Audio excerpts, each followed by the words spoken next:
Hello friends, आज मैं Kharagpur division के अंतर्गत कंडक्ट करवाए गए जूनियर इंजीनियर के पेपर्स के सॉल्यूशन देखेंगे। इसलिए वीडियो के लास्ट तक बने रहे एवं वीडियो पसंद आए तो वीडियो को लाइक एवं चैनल को सब्सक्राइब करना ना भूलें। चलिए शुरू करते हैं। सबसे पहले देखेंगे कि यह पेपर साउथ ईस्टर्न रेलवे के अंतर्गत आने वाले खड़गपुर डिवीज़न के अंतर्गत यह paper junior engineer CNW mechanical department के अंतर्गत ये पेपर कंडक्ट करवाए गए थे। अगर बात करें एग्ज़ाम डेट का तो अभी हाल ही में 24 मार्च 2026 को ये पेपर कंडक्ट करवाए गए थे, जिसमें अगर बात करें नंबर ऑफ़ क्वेश्चंस का तो टोटल 110 प्रश्न पूछे गए थे, जिसमें कैंडिडेट को केवल और केवल 100 प्रश्न का जवाब देना था। पेपर्स को दो पार्ट्स में बनाए गए थे, एक सेक्शन ए और सेक्शन बी। सेकंड ए के अंतर्गत टेक्निकल यानी professionals and establishment rule based questions को इंक्लूड किए गए थे। पार्ट बी के अंतर्गत जो सेक्शन बी थे वहाँ पर ऑफिशियल लैंग्वेज पॉलिसी से रिलेटेड 10 प्रश्न को शामिल किया गया था।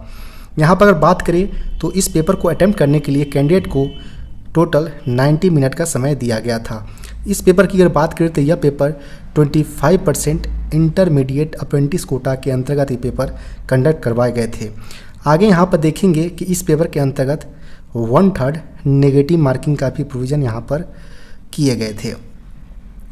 आगे चलिए देखते हैं कि इस पेपर के अंतर्गत कौन कौन से प्रश्न यहाँ पर पूछे गए हैं। यहाँ पर आप देख सकते हैं सेक्शन ए, जिसमें टेक्निकल यानी professional and establishment rule based question को इंक्लूड किए गए हैं। पहला प्रश्न यहाँ पर पूछे गए हैं, biggest component of the H type tight lock centre buffer coupler is. H type tight lock centre buffer coupler का यहाँ पर बिगेस्ट कंपोनेंट पूछा गया है। H type tight lock centre buffer coupler जिसका प्रयोग यहाँ पर LHB कोच के अंतर्गत किया जाता है। इसमें बिगेस्ट कंपोनेंट जो होते हैं इसके नक्कल वाले जो पोर्शंस होते हैं वो यहाँ पर होते हैं। तो यहाँ पर ऑप्शन नंबर बी इसका सही उत्तर हो जाएगा। H type tight lock centre buffer coupler की अगर बात करें तो यह एंटी क्लाइमिंग फीचर्स के साथ आते हैं, जो कि यहाँ पर एक्सीडेंट के दौरान दो कोचेज जो होते हैं वो एक दूसरे के ऊपर यहाँ पर चढ़ नहीं पाते हैं। यहाँ पर हम बात करें अगर जो अक्सर LHB कोच के रिगार्डिंग पूछे जाते हैं जो प्रश्न कपलर के रिगार्डिंग, वो यहाँ पर इसके गैदरिंग रेंज के रिगार्डिंग पूछे जाते हैं। गैदरिंग रेंज का जो कि हॉरिजॉन्टल बेसिस और वर्टिकल बेसिस पे दोनों केसों में देखेंगे। हॉरिजॉन्टल बेसिस पर अगर बात करें तो यहाँ पर ±110 mm, जबकि वर्टिकल बेसिस पर ±90 mm के रेंज में यहाँ पर गैदरिंग रेंज यहाँ पर होते हैं। इसके अलावा अगर बात करें यहाँ पर टेंसाइल स्ट्रोक का यहाँ पर अगर देखें तो टेंसाइल स्ट्रोक जो कि ड्रॉ के तौर पर भी जाना जाता है, यहाँ पर 58 - 5 mm के रेंज में होते हैं। वहीं कंप्रेसिव फोर्स की अगर बात करें स्ट्रोक का जो कि बफिंग के केस में यहाँ पर होते हैं, इस केस में मैक्सिमम 80 mm यहाँ पर इसके स्ट्रोक्स यहाँ पर होते हैं। तो इस प्रकार आप जो यहाँ पर प्रश्न अक्सर पूछे जाते हैं वो यहाँ पर याद रख सकते हैं। जो इस type tight lock centre buffer coupler जो यहाँ पर होते हैं वो AAR स्टैंडर्ड्स के होते हैं, यानी association of American railroad standards का। इसके अलावा वैगन के अंतर्गत अगर बात करें तो ई टाइप के सेंटर बफर कपलर का प्रयोग किया जाता है। मेमू की अगर बात करें main line electric multiple units का, इसमें सेक्यू कपलर का प्रयोग किए जाते हैं। वंदे भारत में जो DTC के जो फ्रंट वाले पोर्शंस होते हैं वहाँ पर CBC सेंटर बफर कपलर का प्रयोग किया जाता है, जबकि मिडल वाले जो पोर्शंस होते हैं, जो मिडल पोर्शंस का जिसमें मोटर कोच ट्रेलर कोच वगैरह लगे होते हैं, यहाँ पर सेमी परमानेंट कपलर यानी डेलनर कपलर का प्रयोग यहाँ पर वंदे भारत के अंतर्गत देखने को मिलते हैं।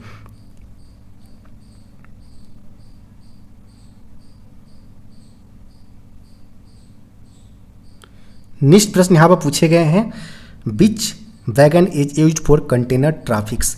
कौन से वैगन का प्रयोग यहाँ पर कंटेनर ट्रैफिक्स के लिए यहाँ पर किए जाते हैं वो इस प्रश्न के अंतर्गत पूछे गए हैं। तो यहाँ पर हम बात करें अगर कंटेनर ट्रैफिक्स के लिए यहाँ पर जो वैगन प्रयोग किए जाते हैं वो BLC बोगी लोक कंटेनर वैगन का यहाँ पर प्रयोग किया जाता है। यहाँ पर अगर बात करें ऑप्शन नंबर का तो ऑप्शन नंबर यहाँ पर डी करेक्ट उत्तर हो जाएगा। इसमें अगर बात करें तो इसमें LCCF 20C बोगी का प्रोविज़न किए जाते हैं। जिसका अगर बात करें व्हील डायमीटर का तो केवल और केवल 840 mm नए कंडीशन में, लास्ट ऑफ ईशू साइज 793 और कंडम कंडीशन में 780 mm यहाँ पर होते हैं। जो अदर जो मुकाबले में जिसमें कैसना बोगी का प्रयोग किए जाते हैं, इसमें 1000 mm व्हील डायमीटर होते हैं, 919 mm last of Ishu size और 906 mm यहाँ पर कंडम कंडीशन में होते हैं। तो यहाँ पर जो बोगी का जो हाइट्स होते हैं व्हील का, वो यहाँ पर BLC कंटेनर वैगन का यहाँ पर अदर्स के रेस्पेक्ट में यहाँ पर कम होते हैं। बॉक्सन वैगन ओपन टाइप्स के वैगन्स होते हैं जिसमें कोल और ओड़े को ट्रांसपोर्ट्स करने के लिए प्रयोग किए जाते हैं। BCN क्लोज यानी कवर्ड वैगन को यहाँ पर होते हैं जिसमें जो बैग्ड गुड्स होते हैं उसको कैरी करने के लिए यहाँ पर यूज में लिए जाते हैं। जबकि BRN जो कि फ्लैट वैगन की कैटेगरी में आते हैं, इसका प्रयोग स्टील रेल्स, हेवी गुड्स वगैरह को यहाँ पर कैरी करने के लिए प्रयोग में लिए जाते हैं। नेक्स्ट प्रश्न यहाँ पर पूछे गए हैं, BOBRN wagon is mainly use for transportation of dash. BOBRN wagons का प्रयोग मेनली किस प्रोडक्ट को, गुड्स को ट्रांसपोर्ट करने के लिए यहाँ पर यूज में लिए जाते हैं। तो इसमें अगर बात करें तो जो बॉबारन वैगन जो है वो यहाँ पर जो बॉटम डिस्चार्ज के साथ जो लोडिंग करने वाले जो कोल्स होते हैं उसको यहाँ पर ट्रांसपोर्ट करने के लिए यहाँ पर यूज में लिए जाते हैं। तो यहाँ पर जो करेक्ट उत्तर होगा ऑप्शन नंबर यहाँ पर बी इसका सही उत्तर यहाँ पर हो जाएंगे। यहाँ पर अगर बात करें बॉबारन वैगन का, तो बॉबारन वैगन्स में अक्सर ये भी प्रश्न पूछा जाता है कि जो इनके प्राइमरी लॉक क्लियरेंस का जो यहाँ पर परमिसिबल जो लिमिट्स होता है, प्राइमरी लॉक क्लियरेंस, वो यहाँ पर 0 to 5 mm के रेंज में यहाँ पर होते हैं। इसमें अगर बात करें तो बॉबारन वैगन के अंतर्गत DOM सिलेंडर का प्रयोग किया जाता है डोर को क्लोज एवं ओपन करने के लिए। DOM यानी डोर ऑपरेटिंग मैकेनिज्म इसका फुल फॉर्म होते हैं। यानी बॉबारन वैगन के अंतर्गत ऑटोमेटिकली प्रेशराइज्ड यहाँ पर डोर को क्लोज एवं ओपन यहाँ पर किए जाते हैं DOM सिलेंडर के माध्यम से। यहाँ पर बात करें सीमेंट को, सीमेंट का प्रयोग यहाँ पर कैरी करने के लिए जो यहाँ पर वैगन यूज में लिए जाते हैं वो कवर्ड वैगन जो BCN वैगन्स होते हैं यहाँ पर यूज में लिए जाते हैं। वायल्स की अगर बात करें तो वायल्स यहाँ पर BTPN टैंक वैगन के अंतर्गत कैरी किए जाते हैं। स्टील कॉयल की अगर बात करें तो जो फ्लैट टाइप के वैगन जो होते हैं इसका प्रयोग यहाँ पर किए जाते हैं, जिसमें BRN या BFNB जैसे जो वैगन्स होते हैं इसका प्रयोग यहाँ पर यूज में देखने को मिलते हैं। नेक्स्ट प्रश्न यहाँ पर है, what is the full form of CTRB। CTRB का फुल फॉर्म यहाँ पर होता है कार्टेज टेपर रोलर बियरिंग्स। यहाँ पर ऑप्शन नंबर जो होगा वो ऑप्शन नंबर यहाँ पर सी करेक्ट उत्तर यहाँ पर हो जाएंगे। यहाँ पर अगर बात करें तो इस प्रकार के बियरिंग का प्रयोग यहाँ पर LHB वैगन्स, LHB कोच या वैगन्स या वंदे भारत के अंतर्गत देखने को मिलते हैं। जबकि ICF की अगर बात करें तो ICF कोचेज के अंतर्गत वही के अंतर्गत स्फेरिकल रोलर बियरिंग जो कि double row self aligned spherical roller bearings होते हैं, इसका प्रयोग यहाँ पर देखने को मिलते हैं। जबकि BBZC की अगर बात करें तो BBZC के अंतर्गत सिलेंड्रिकल रोलर बियरिंग का प्रावधान यहाँ पर करंट में यूज में लिए जा रहे हैं। नेक्स्ट प्रश्न यहाँ पर पूछा गया है,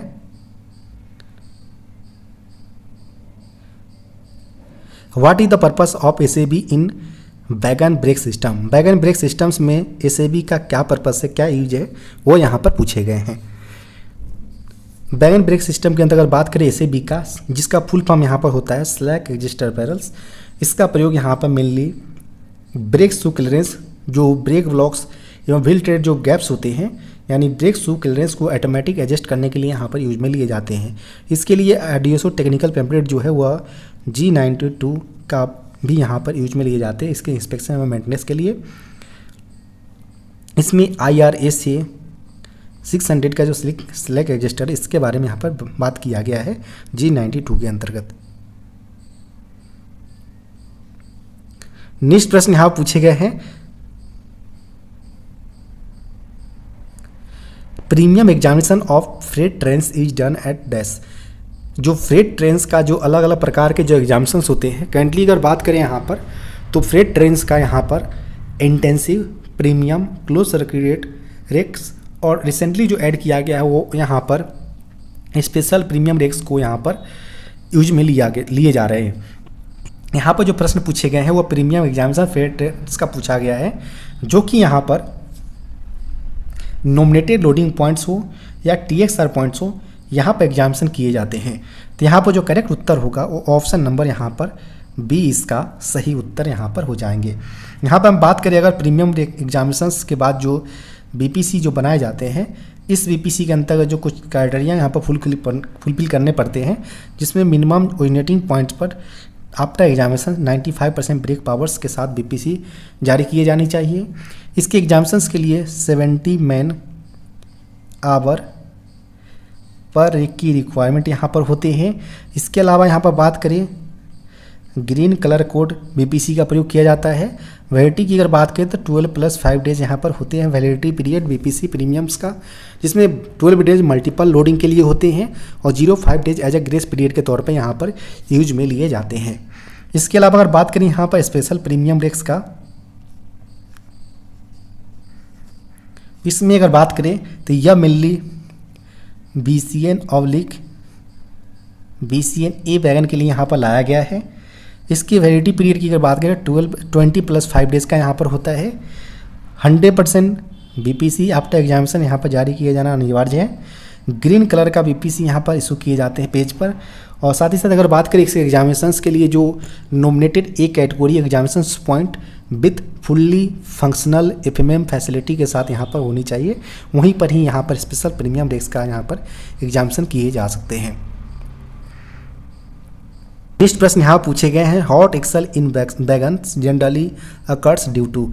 बैगन के अंतर्गत जो हॉट एक्सल जो जनरली होने का क्या कारण है वो यहाँ पर पूछा गया है। तो बैगन के अंतर्गत जो हॉट एक्सल होते हैं, इनका जनरली मेन कारण जो होते हैं इसके बियरिंग फेलियर्स, और इसमें जो प्रयोग किए जाने वाले जो लुब्रिकेशन जो ग्रीस वगैरह होते हैं वो या तो अपर्याप्त मात्रा में हैं या कंटामिनेंट जो ग्रीस वगैरह है, यानी लुब्रिकेशन फेलियर्स के कारण भी यहाँ पर हॉट एक्सल का कॉज यहाँ पर बैगन के अंतर्गत जनरली यहाँ पर मिल सकते हैं। तो यहाँ पर जो करेक्ट उत्तर होगा वह बियरिंग फेलियर्स और लुब्रिकेशन फेलियर, यहाँ पर ऑप्शन नंबर बी करेक्ट उत्तर होगा।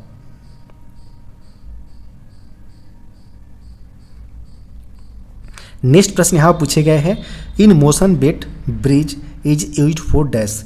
जो EIMWB की अगर बात करें, इसका फुल फॉर्म होता है इलेक्ट्रॉनिक इन मोशन बेट ब्रिज। इसका प्रयोग मेनली जो यहाँ पर क्यों किए जाते हैं, तो जो रनिंग्स जो मूवमेंट वाले जो यहाँ पर मूवमेंट के दौरान जो वैगन्स यहाँ से पास थ्रू होते हैं, इनके जो क्रॉस बेट होते हैं उनका मेजरमेंट यहाँ पर इलेक्ट्रॉनिक इन मोशन बेट ब्रिज के माध्यम से किया जाता है। ग्रॉस बेट मेजर करने का जो मेन पर्पस होता है ताकि जो एक्सेसिव यहाँ पर जो ओवरलोडिंग वगैरह जो वैगन्स के होते हैं, इसके कारण जो यहाँ पर ट्रैक्स को जो डैमेजेज आते हैं, रोलिंग स्टॉक को जो डैमेजेज आते हैं उसको यहाँ पर ओवरकम किया जा सके, यहाँ पर कम किया जा सके। इसको देखते हुए यहाँ पर इस प्रकार के मशीन जो है इलेक्ट्रॉनिक इन मोशन बेट ब्रिज वो इन रूट के दौरान यहाँ पर लगाए जाते हैं। इससे इस मशीन से गुजरने समय जो यहाँ पर स्पीड होनी चाहिए वो यहाँ पर up to 50 kmph speed limits यहाँ पर होते हैं, जो यहाँ पर ग्रॉस बेट फेट स्टॉक को यहाँ पर मोशंस के दौरान इन मूवमेंट के दौरान यहाँ पर मेजर करते हैं। यहाँ पर हम बात करें तो ट्रैक के ऊपर इस प्रकार से 5.5 मीटर्स का रेल व्हील्स जो लगे होते हैं, इससे यहाँ से जो व्हील्स होते हैं पास थ्रू होते हैं, तो इनके वैगन ओवरलोडिंग है, इनकी जो ग्रॉस वेट वगैरह है उनका मेजरमेंट यहाँ पर किए जाते हैं। इसमें लगे जो ट्रैक स्विचेज या सेंसर जो होते हैं, जो यहाँ पर स्पीड्स और वैगन टाइप्स वगैरह के जो डिटेक्शंस होते हैं वो ट्रैक्स सेंसर्स वगैरह के माध्यम से यहाँ पर किए जाते हैं।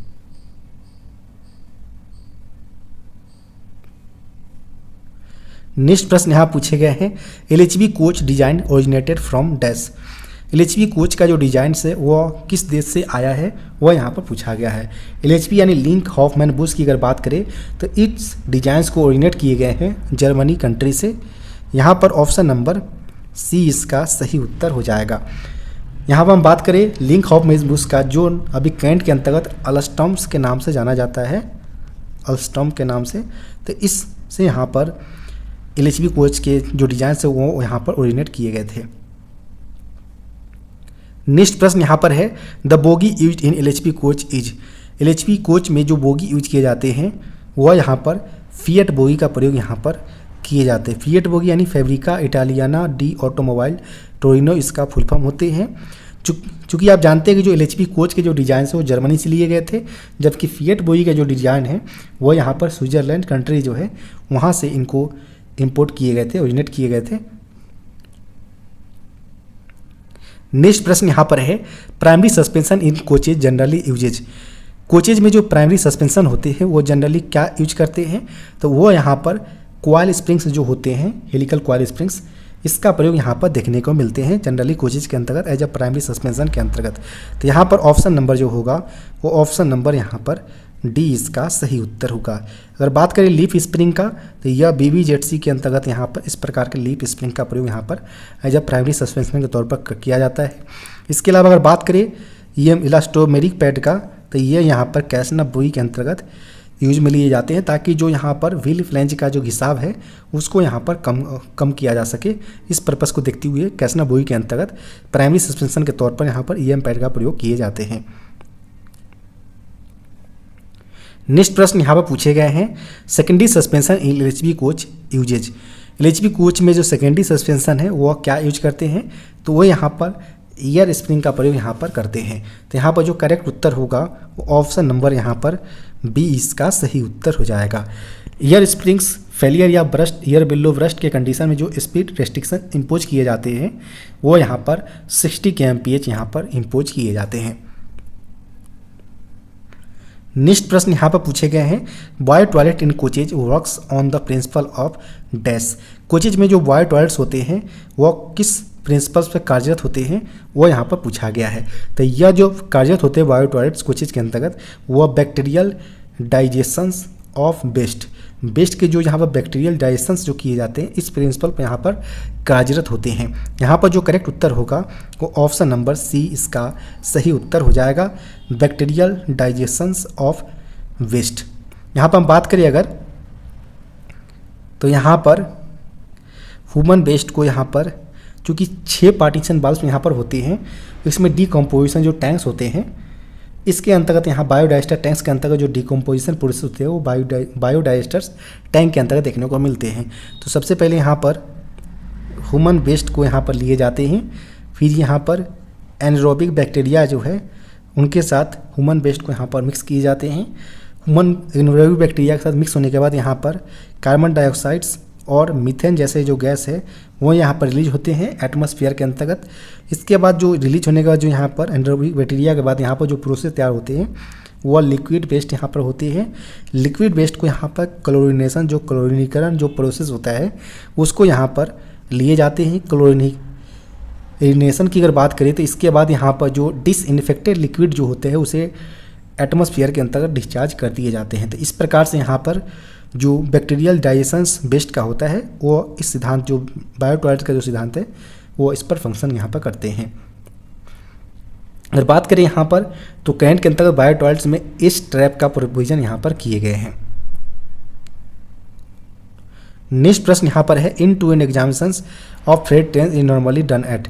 जो फ्रेट ट्रेन का जो इन टू एंड एग्जामिनेशन है वो नॉर्मली कहाँ पर किए जाते हैं, तो वो यहाँ पर अगर बात करें तो ये टर्मिनल स्टेशन जो होते हैं जनरली वहाँ पर intensive in to end examination यहाँ पर किए जाते हैं। यहाँ पर ऑप्शन नंबर बी इसका सही उत्तर यहाँ पर हो जाएंगे।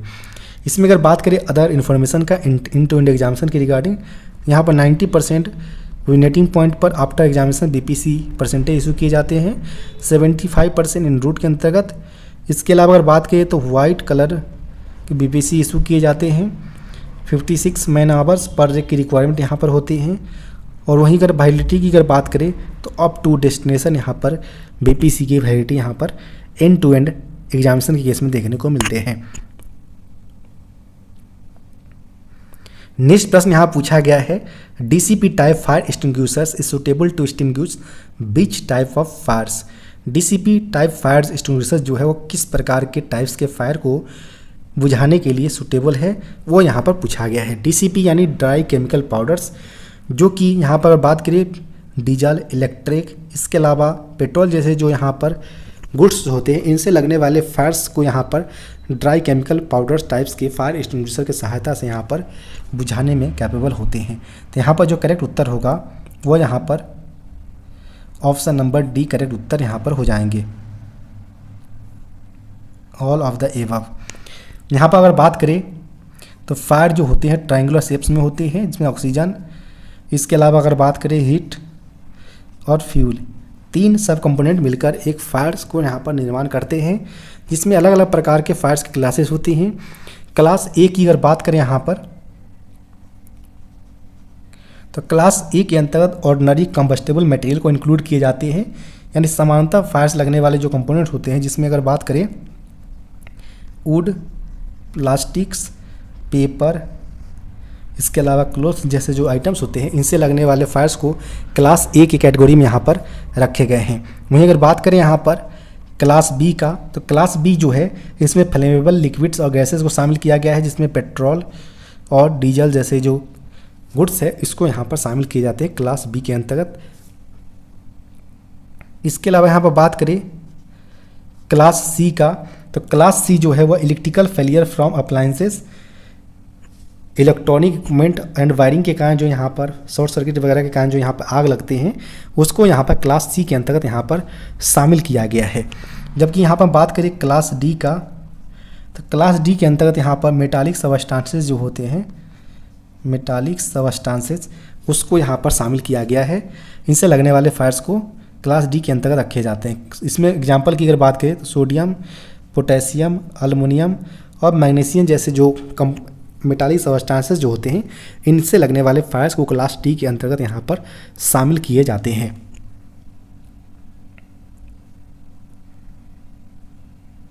नेक्स्ट प्रश्न यहाँ पर है primary suspension used in Fiat bogie is. Fiat bogie के अंतर्गत जो प्राइमरी सस्पेंशन यूज में लिए जाते हैं वह यहाँ पर डबल नेस्टेड कॉइल स्प्रिंग का प्रयोग यहाँ पर किए जाते हैं। तो यहाँ पर जो करेक्ट उत्तर होगा वो ऑप्शन नंबर यहाँ पर ए इसका सही उत्तर हो जाएगा। प्राइमरी सस्पेंशन के अंतर्गत जो डबल नेस्टेड कॉइल स्प्रिंग के अंतर्गत किसी प्रकार के ब्रेकरेज की यहाँ पर पॉसिबिलिटी अगर पाया जाता है इन रूट के अंतर्गत, तो यहाँ पर 95 kmph स्पीड रिस्ट्रिक्शन यहाँ पर इम्पोज किए जाते हैं। नेक्स्ट प्रश्न यहाँ पर है type of coupler use in LHB coaches. LHB coach में H type tight lock centre buffer couplers with anti climb features के साथ यहाँ पर AAR स्टैंडर्ड्स का यहाँ पर आते हैं। यहाँ पर ऑप्शन नंबर ए करेक्ट उत्तर हो जाएगा। नेक्स्ट प्रश्न यहाँ पर है centre pivot of casnub bogie is made of. Casnub bogie के सेंटर पिवेट जो होते हैं वो किस मटेरियल के बने होते हैं, तो वो यहाँ पर कास्ट स्टील के बने होते हैं। यहाँ पर जो करेक्ट उत्तर होगा वो ऑप्शन नंबर यहाँ पर बी करेक्ट उत्तर यहाँ पर हो जाएंगे। नेक्स्ट प्रश्न यहाँ पर है train partings mainly occurs due to failure of dash.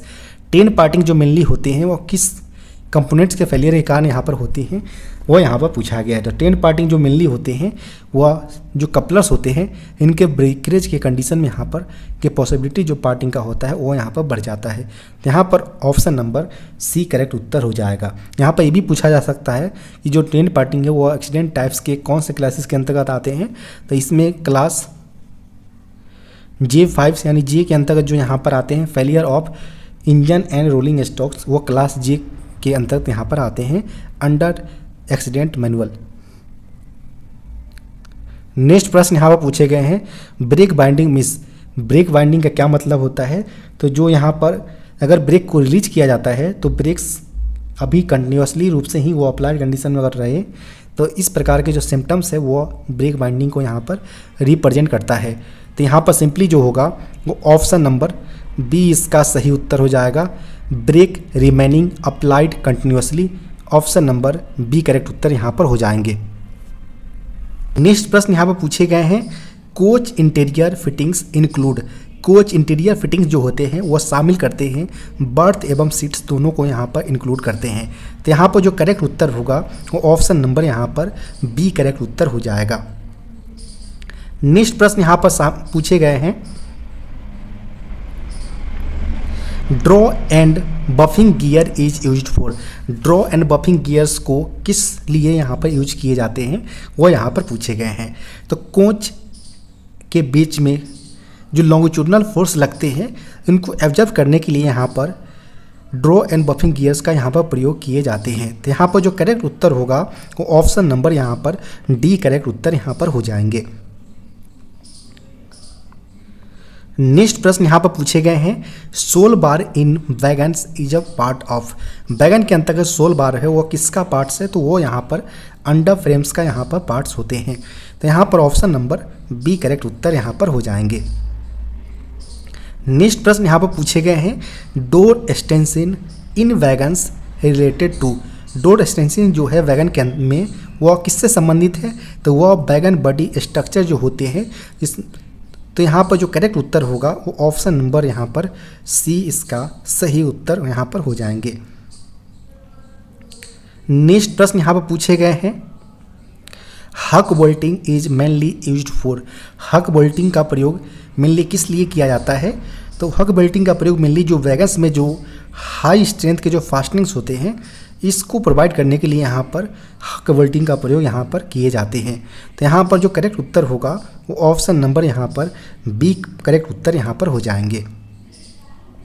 Next प्रश्न यहाँ पर पूछे गए हैं, wagon tippler is used for. Wagon tippler का प्रयोग क्यों किए जाते हैं, तो वैगन टिपलर का प्रयोग की अगर बात करें तो जो वैगन जो होते हैं जो अनलोडिंग किए जा सकते हैं तो उनमें बल्क में मटेरियल को यहाँ पर अनलोड करने के लिए वैगन को टिल्ट करके तो किलके किया जाता है। तो इस प्रकार के जो यहाँ पर जो प्रोसेस होते हैं वो यहाँ पर वैगन टिपलर के माध्यम से किए जाते हैं, जिसमें जो अक्सर जो बॉक्सन वैगन जो यहाँ पर जाते हैं तो इसमें बॉक्सन वैगन को टिपलर के माध्यम से इस प्रकार से रोटेट किए जाते हैं। जब यह रोटेट हो जाते हैं तो इसमें जो मौजूद जो यहाँ पर गुड्स होते हैं, चाहे वो ओरे वगैरह या कोल्स वगैरह, इसको यहाँ पर डिस्चार्ज कर दिए जाते हैं। तो यहाँ पर जो करेक्ट उत्तर होगा वो unloading bulk material by tilting wagons, यहाँ पर ऑप्शन नंबर ए इसका सही उत्तर हो जाएगा। नेक्स्ट प्रश्न यहाँ पूछे गए हैं, as per new wagon numbering scheme first 2 digits indicates. New wagon numbering scheme जो कि 11 अंकों का होता है, 11 डिजिट्स का, इसमें बोला गया कि फर्स्ट 2 डिजिट्स क्या इंडिकेट करता है वो यहाँ पर पूछे गए हैं। तो कोई एक रैंडम हम एग्जांपल लेंगे वैगन्स का 11 अंकों का, जिसमें हम यहाँ पर बात करें 311307518814, 11 अंकों का यह नंबर्स है, जिसमें फर्स्ट 2 डिजिट्स यह टाइप ऑफ वैगन को रिफ्लेक्ट करता है। यह वैगन जो 31 है वो कवर्ड वैगन के अंतर्गत जो BCN AHS M1 जो आते हैं उसको यह रिफ्लेक्ट करता है। थर्ड एवं 4 डिजिट्स की अगर बात करें तो ये ओनिंग रेलवे, किस रेलवे से यह वैगन बिलोंग करता है। 13 कोड जो है वह NCR के लिए यूज में लिए जाते हैं, नॉर्थ सेंट्रल रेलवे से बने वैगन्स के लिए। 07 यहाँ पर 5th एंड 6 डिजिट्स पाते हैं, या ईयर ऑफ मैन्युफैक्चर्स वैगन को रिफ्लेक्ट करते हैं। 07 यानी 2007 के अंतर्गत यह वैगन बना है, जिसमें लास्ट 2 कोड्स यहाँ पर लिए जाते हैं। 7, 8, 9, 10 की अगर बात करें तो यह इंडिविजुअल वैगन नंबर्स को रिफ्लेक्ट करते हैं, जबकि लास्ट में जो लास्ट डिजिट जो होते हैं वह इसके चेक डिजिट्स को बताता है। तो यहाँ पर पूछा गया था कि फर्स्ट 2 डिजिट्स जो होते हैं वो टाइप ऑफ वैगन को यहाँ पर बताते हैं। ऑप्शन नंबर यहाँ पर बी करेक्ट उत्तर हो जाएगा। नेक्स्ट प्रश्न यहाँ पर है, Vande Bharat train sets are. Vande Bharat train set जो है वह semi high speed train sets है। तो यहाँ पर जो करेक्ट उत्तर होगा वो यहाँ पर बी करेक्ट उत्तर यहाँ पर हो जाएंगे। वंदे भारत ट्रेन सेट्स के अंतर्गत 2 यूनिट्स होते हैं, एक होता है एंड बेसिक यूनिट, सेकेंड होता है middle basic units. And basic unit के अंतर्गत driving trailer coach, motor coach, trailer coach, फिर मोटर कोच यहाँ पर होते हैं। जबकि मिडल बेसिक यूनिट की अगर बात करें तो non driving trailer coach NDTC, motor coach, trailer coach, फिर मोटर कोच यहाँ पर होते हैं। इसमें अगर बात करें व्हील डाया का तो 952 से लेकर 896.5 mm पर लास्ट ऑफिस साइज होते हैं, 877 mm पर यहाँ पर सर्विस से कंडम किए जाते हैं। व्हील बेस की अगर बात करें तो 2700 वंदे भारत के जो बोगियों का जो व्हील बेस होता है वो 2700 होते हैं। वंदे भारत के अंतर्गत wheel mounted disc brake system का प्रोविजन किए गए हैं। टाइप ऑफ व्हील जो प्रयोग किए जाते हैं वो फोर्स्ड व्हील का प्रयोग किए जाते हैं। इसके अलावा वंदे भारत के अंतर्गत DTC के फ्रंट एंड पर CBC का प्रयोग किए जाते हैं, और इसके अलावा जितने भी जो मिडिल पोर्शन है इसमें सेमी परमानेंट डिलेनर कपलर का प्रयोग किया जाता है। इसके अलावा एक्सल कैपेसिटी की अगर बात करें तो 17 टन यहाँ पर होते हैं। और इसके अलावा अगर बात करें जो डिपोट एग्जामिनेशन जो वंदे भारत के किए जाते हैं वह 6 डेज या 10,000 किलोमीटर विच एवर इज अर्लियर्स के यहाँ पर कंडीशन को फुलफिल किए जाते हैं। इसके अलावा वंदे भारत के अंतर्गत फुल्ली सस्पेंडेड ट्रैक्शन मोटर का प्रोविजन किया जाता है, जिसमें गियर रेशियो की अगर बात करें यहाँ पर तो 19:8:19 रेस्पेक्ट में यहाँ पर होते हैं। इसमें 98 जो है वो number of teeths on mayor gear पर मौजूद जो गियर्स होते हैं उनको नंबर ऑफ टीथ्स को यहाँ पर 98 से रिफ्लेक्ट करता है, जबकि 19 जो होते हैं वो number of teeths available on pinions को रिप्लेट करता है। डेसिमल वैल्यू अगर बात करें तो 5.158 यहाँ पर होते हैं। मोटरिंग परसेंट, चूँकि यहाँ पर प्रत्येक 2 मोटर कोच यहाँ पर प्रत्येक यूनिट्स के अंतर्गत होते हैं, तो यहाँ पर 50% यहाँ पर मोटरिंग परसेंटेज हो जाएगा। इसमें जो 3 फेज AC इंडक्शन मोटर्स का प्रयोग यहाँ पर वंदे भारत के अंतर्गत देखने को मिलते हैं। नेक्स्ट प्रश्न यहाँ पर पूछे गए हैं, what is the normal feed pipe pressure. तो फीड पाइप प्रेशर यहाँ पर 6 kg पर सेंटीमीटर स्क्वायर का होता है। कलर कोड यहाँ पर वाइट कलर कोड यहाँ पर हो जाएगा। ऑप्शन नंबर ए करेक्ट उत्तर होंगे। नेक्स्ट प्रश्न यहाँ पर पूछे गए हैं, in air brake system brake cylinder pressure increase due to. Air brake system के अंतर्गत जो ब्रेक सिलेंडर का प्रेशर जो होता है वो इंक्रीज करता है किस कारण से।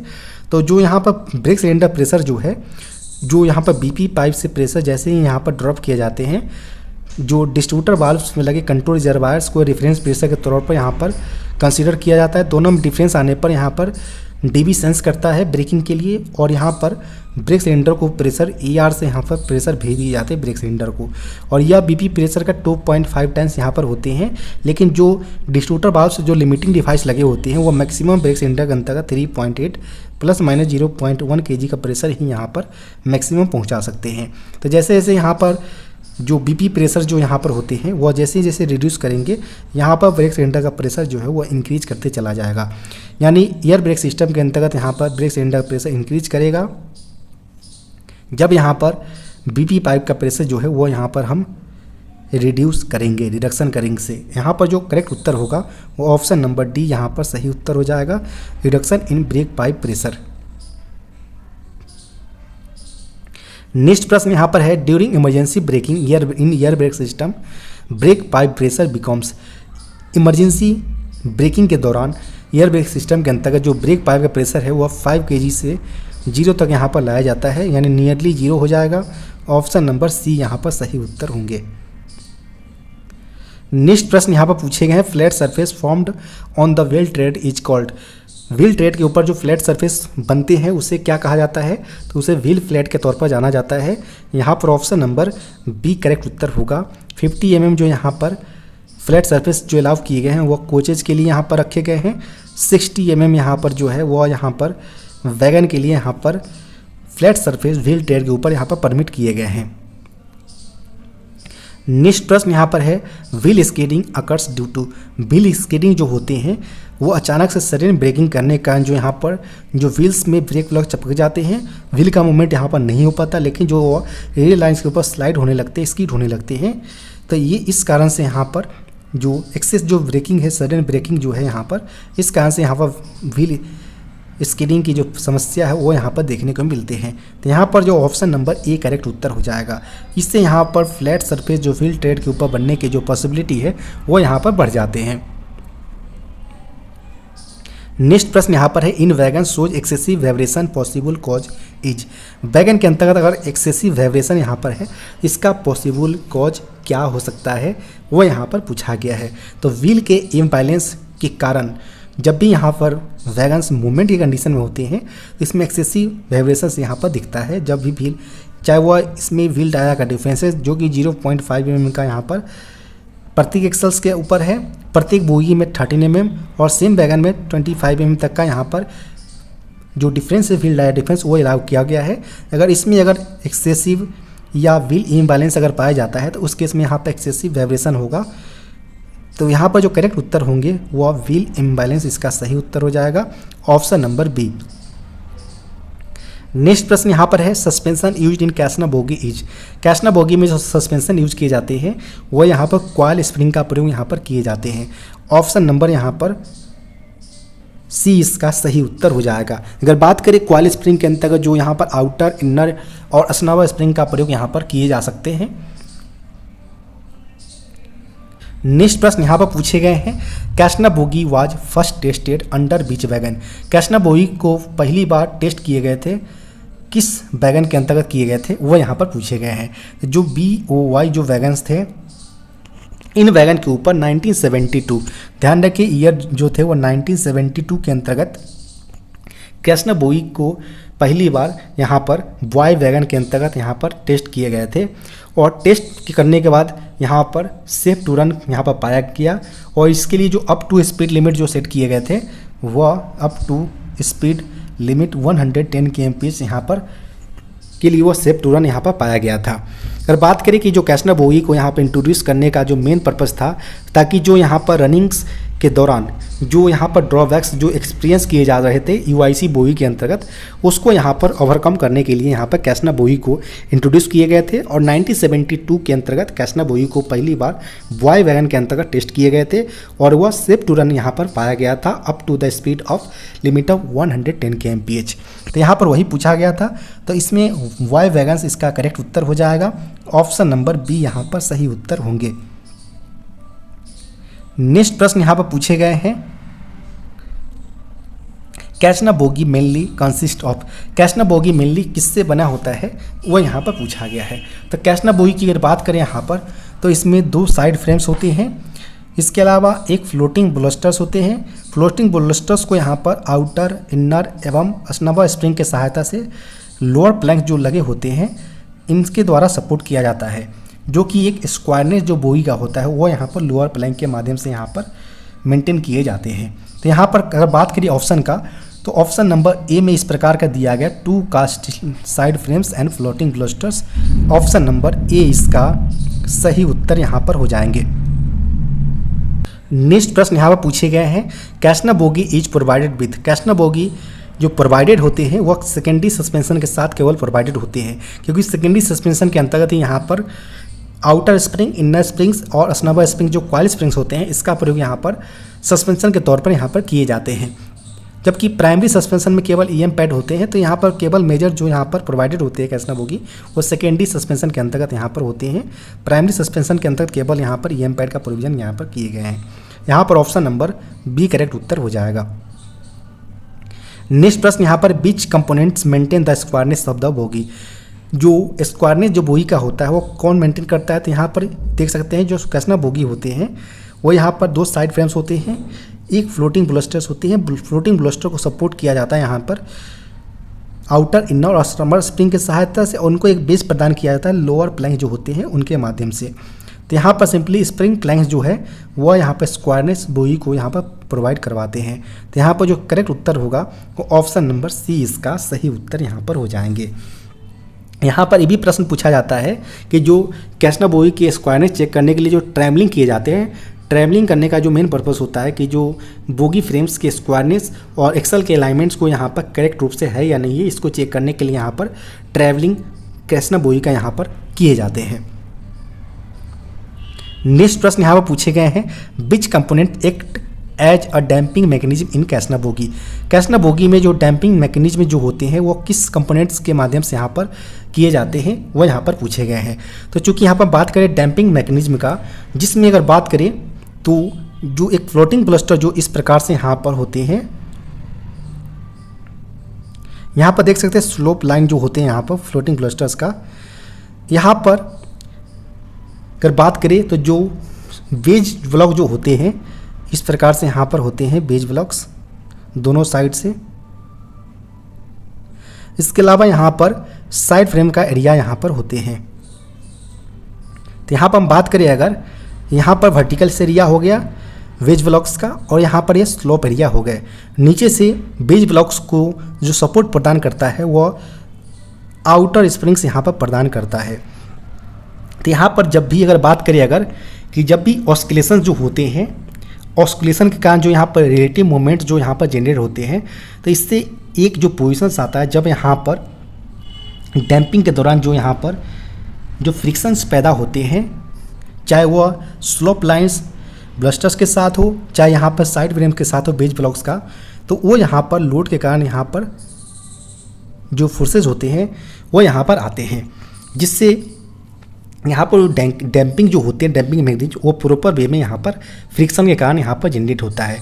जब भी यहाँ पर अगर बात करें, जब भी यहाँ पर वेट को इंक्रीज किया जाता है तो इसमें जो स्प्रिंग्स वगैरह जो लगे होते हैं कॉइल स्प्रिंग्स उस पर इम्पैक्ट बढ़ता है और इम्पैक्ट बढ़ने के कारण जो यहाँ पर लोड बढ़ता है, तो इस कारण से यहाँ पर जो इसके अंतर्गत जो रिलेटिव मोमेंट है, जो फ्रिक्शन है, वो यहाँ पर बढ़ता है, जिससे जो आउटर स्प्रिंग्स वगैरह के पर भी यह इम्पैक्ट देखने को मिलता है। और प्रॉपर रूप से यहाँ फ्रिक्शन के कारण या डैम्पिंग में जैसे जैसे यहाँ पर अगर बात करें, जैसे ही लोड इंक्रीज होगा वैसे ही यहाँ पर जो डैम्पिंग मैकेनिज्म है वो यहाँ पर बेहतर, जो इसका मैग्नीट्यूड जो है वो यहाँ पर इम्प्रूव करेगा। वहीं यहाँ पर पूछा गया था कि जो कौन सा कंपोनेंट है वो डैम्पिंग मैकेनिज्म कैसनर बोगी के अंतर्गत करते हैं, तो इसमें फ्रिक्शन, शू बेज ब्लॉक्स और स्नबर स्प्रिंग जो होते हैं वो डैम्पिंग मैकेनिज्म को प्रोसेस को यहाँ पर करवाते हैं। और जैसे जैसे लोड बढ़ते हैं, जो इनकी डैम्पिंग मैकेनिज्म का जो मैग्नीट्यूड है वो यहाँ पर इंक्रीज होते रहते हैं। नेक्स्ट प्रश्न यहाँ पर है, elastomeric pad are provided in casnub bogie 2। जो कैसनर बोगी के अंतर्गत जो इलास्टोमेरिक प्रोवाइड करते हैं, इलास्टोमेरिक पैड्स, ईएम पैड्स, वो यहाँ पर व्हील फ्लैंज के हिसाब को, बियर को घटाने के लिए यहाँ पर इस प्रकार के ईएम पैड का प्रोविजन यहाँ पर किए जाते हैं। यहाँ पर ऑप्शन नंबर डी इसका सही उत्तर हो जाएगा। ईएम पैड नए कंडीशन में जो फ्री हाइट्स होते हैं वो 46 mm, कंडम कंडीशन में 42 mm पर इसको सर्विस से विड्रॉ कर लिया जाता है। नेक्स्ट प्रश्न यहाँ पर पूछे गए, in casnub bogie the spring planks connects. Casnub bogie के अंतर्गत जो स्प्रिंग प्लैंक्स जो होते हैं वो किसको कनेक्ट करने का काम यहाँ पर करते हैं, तो यह मेनली जो है वो दो साइड फ्रेम जो होते हैं इसको कनेक्ट करते हैं। यानी ये साइड फ्रेम्स होते हैं, सेकंड ये साइड फ्रेम्स होते हैं, और नीचे से यहाँ पर लोअर स्प्रिंग प्लैंक्स जो होते हैं वो यहाँ पर लगे होते हैं, जो बोगी के स्क्वायरनेस के लिए भी रिस्पॉन्सिबल यहाँ पर होते हैं। इसके ऊपर यहाँ पर आउटर इनर स्प्रिंग्स और स्नबर स्प्रिंग्स होते हैं, उसके ऊपर यहाँ पर फ्लोटिंग ब्लास्टर्स लगाए जाते हैं। तो इस प्रकार यहाँ पर बोगी जो कैसनर बोगी है वो यहाँ पर कंसिस्ट होते हैं। तो यहाँ पर पूछा गया था स्प्रिंग प्लैंक जो है वो कनेक्ट करता है, केवल जो यहाँ पर दो साइड फ्रेम्स होते हैं उसको कनेक्ट करने का काम यहाँ पर करते हैं। ऑप्शन बी करेक्ट उत्तर यहाँ पर हो जाएगा। नेक्स्ट प्रश्न यहाँ पर पूछे गए हैं, in wagon number 241425 11262 the underline digits indicates. इसमें अगर बात करें तो दिया गया है 241425 11262। इसमें अंडरलाइन वाले पार्ट जो है 25 है। चूँकि यह नए वैगन नंबरिंग स्कीम के अंतर्गत जो वैगन नंबर्स होते हैं वो टोटल 11 डिजिट्स का होता है। पहले दो अंक जो है उसके टाइप ऑफ वैगन्स को बताया जाता है। तो 24 जो हुआ बॉक्स एंड एस वैगन जो होते हैं ओपन टाइप्स का वैगन्स, उसको रिफ्लेक्ट करता है। थर्ड एवं फोर्थ डिजिट्स इसकी ऑनिंग रेलवे। 14 जो है वह साउथ ईस्ट सेंटर रेलवे से यह संबंधित है, जबकि 25 जो यहाँ पर है फिफ्थ एंड सिक्स डिजिट्स पर वह ईयर ऑफ मैन्युफैक्चर्स को रिप्रेजेंट करता है। तो यहाँ पर 2025 के अंतर्गत वैगन बनाए जिसमें 25 केवल लिए गए हैं, और 7, 8, 9, 10 इसके इंडिविजुअल नंबर्स को, और 2 जो है वो इसके चेक डिजिट्स को रिफ्लेक्ट करता है। तो इस प्रकार 11 अंकों का जो अलग अलग कोड्स जो डिजिट्स है वो अलग अलग यहाँ पर जो वैल्यू है वो यहाँ पर बताते हैं। यहाँ पर अंडरलाइन वाले पार्ट्स पूछे गए थे, तो यहाँ पर simply year of manufactures wagon को बताता है। ऑप्शन नंबर यहाँ पर बी इसका सही उत्तर यहाँ पर हो जाएगा। नेक्स्ट प्रश्न यहाँ पर है, hopper wagon are mainly design for. Hopper wagon जो है वो मेनली डिजाइन किए जाते हैं किस लिए, तो यह रैपिड डिस्चार्ज फ्रॉम बॉटम्स के लिए यहाँ पर डिस्चार्ज किए जाते हैं। यहाँ पर जो करेक्ट जो उत्तर होगा वो ऑप्शन नंबर यहाँ पर डी इसका सही उत्तर होगा। रैपिड डिस्चार्ज के अंतर्गत यहाँ पर बॉबियंस और बवारन वैगन दोनों हॉपर टाइप्स के वैगन्स यहाँ पर होते हैं। नेक्स्ट प्रश्न पूछे गए यहाँ पर, polygrass mats in biodigester tanks are use to. जो बायोडाइजेस्टर टैंक्स के अंतर्गत जो पॉलीग्रास मैट जो होते हैं वो क्यों यूज किए जाते हैं, ताकि जो बैक्टीरिया है उसको प्रॉपर रूप से प्रोटेक्ट किया जा सके यहाँ पर। तो ऑप्शन नंबर बी इसका सही उत्तर हो जाएगा। यहाँ पर ये भी प्रश्न पूछा जाता है कि जो ग्रोथ ऑफ बैक्टीरिया जो होते हैं, बैक्टीरिया ग्रोथ वो कहाँ पर होते हैं, तो यह जो पॉलीग्रास मैट जो सेक्शन है वहाँ पर बैक्टीरिया का ग्रोथ को यहाँ पर देखा जाता है। जो 13 से लेकर 16 आवर्स के बीच में ये अपना पॉपुलेशन जो है वो डबल कर लेते हैं। 6 नंबर में पार्टीशन बाल्स होते हैं, और इसमें अगर बात करें तो बायोटॉल्स के अंतर्गत जो डीकम्पोजिशन प्रोसेस होते हैं वो बायोडाइजेस्टर टैंक के अंतर्गत ही देखने को मिलते हैं। इसमें एंडोबी बैक्टीरिया का प्रयोग यहाँ पर किए जाते हैं। नेक्स्ट प्रश्न यहाँ पर है, the code allotted for open wagons in the 11 digits wagon numbering systems. 11 digits wagon numbering system के अंतर्गत जो ओपन वैगन के लिए जो कोड अलॉट किए जाते हैं वो क्या कोड डिलीट किए जाते हैं। तो ओपन वैगन के लिए यहाँ पर सिंपली 10 से लेकर 29 तक के टाइप ऑफ वैगन के जो फर्स्ट 2 डिजिट्स होते हैं उसके लिए यहाँ पर पूछा गया। तो इसमें 10 से लेकर 29 तक के आने वाले कोड्स जो है वो यहाँ पर ओपन वैगन के लिए बताते हैं। तो यहाँ पर ऑप्शन नंबर ए इसका सही उत्तर हो जाएगा। इसके अलावा अगर बात करें 30 से लेकर 39 के बीच का, तो ये यहाँ पर कवर्ड वैगन्स जिसमें BCN, BCNA, HSM1 वैगन्स जैसे जो कवर्ड वैगन जो होते हैं उसको यहाँ पर शामिल किए गए हैं।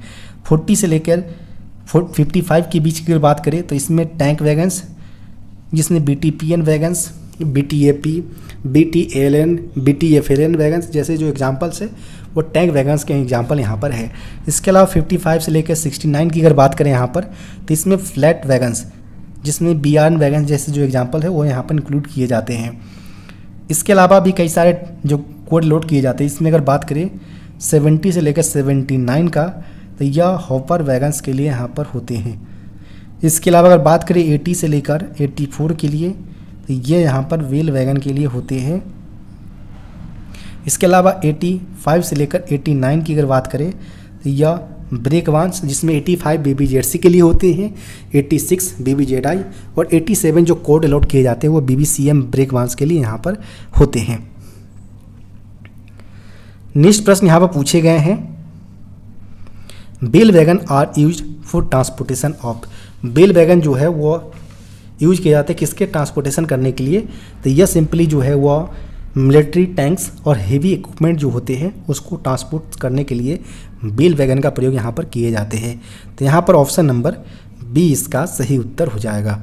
बेल वैगन के लिए जो कोड अलॉट किए जाते हैं वो 80 से लेकर 84 के बीच में यहाँ पर होते हैं, जिसमें अगर बात करें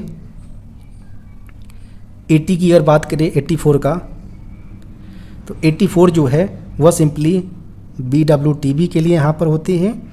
इसके अलावा 81 की अगर बात करें तो MBWT, 82 की अगर बात करें तो DBKM और MBWC की अगर बात करें तो 83 कोड जैसे यहाँ पर लिए जाते हैं। नेक्स्ट प्रश्न यहाँ पर है, the main function of anti roll bar. Anti roll बार का मेन फंक्शन क्या है? एंटी रोल बार का मेन फंक्शन है कोच के रोलिंग मोशंस को यहाँ पर रेसिस्ट करना। तो यहाँ पर जो करेक्ट उत्तर होगा वो ऑप्शन नंबर बी इसका सही उत्तर यहाँ पर हो जाएंगे। नेक्स्ट प्रश्न यहाँ पर है, BRN wagon is use for transporting. BRN wagon का प्रयोग किस प्रोडक्ट को ट्रांसपोर्ट करने के लिए यूज में लिए जाते हैं? तो इसमें अगर बात करें तो स्टील्स और हेवी स्टील प्रोडक्ट जो होते हैं उसको कैरी करने के लिए BRN वैगन को यहाँ पर प्रयोग किए जाते हैं। ऑप्शन ए करेक्ट उत्तर यहाँ पर हो जाएगा। नेक्स्ट प्रश्न यहाँ पर है, code allotted for tank wagons. Tank wagon के लिए जो कोड अलॉट किए जाते हैं वह यहाँ पर 40 से लेकर 54 तक के आने वाले जो वैगन के लिए होते हैं वो यहाँ पर कोड के तौर पर टैंक वैगन के लिए कोड के तौर पर लिए जाते हैं। यहाँ पर ऑप्शन नंबर बी इसका सही उत्तर हो जाएगा। 30 से लेकर 39 के लिए अगर बात करें तो कवर्ड वैगन के लिए होते हैं। 55 से लेकर 69 जो है दिए गए हैं वो फ्लैट वैगन के लिए कोड अलॉट किए जाते हैं, जबकि 70 से लेकर 79 की अगर बात करें यहाँ पर तो हॉपर वैगन के लिए यहाँ पर कोड अलॉट किए जाते हैं।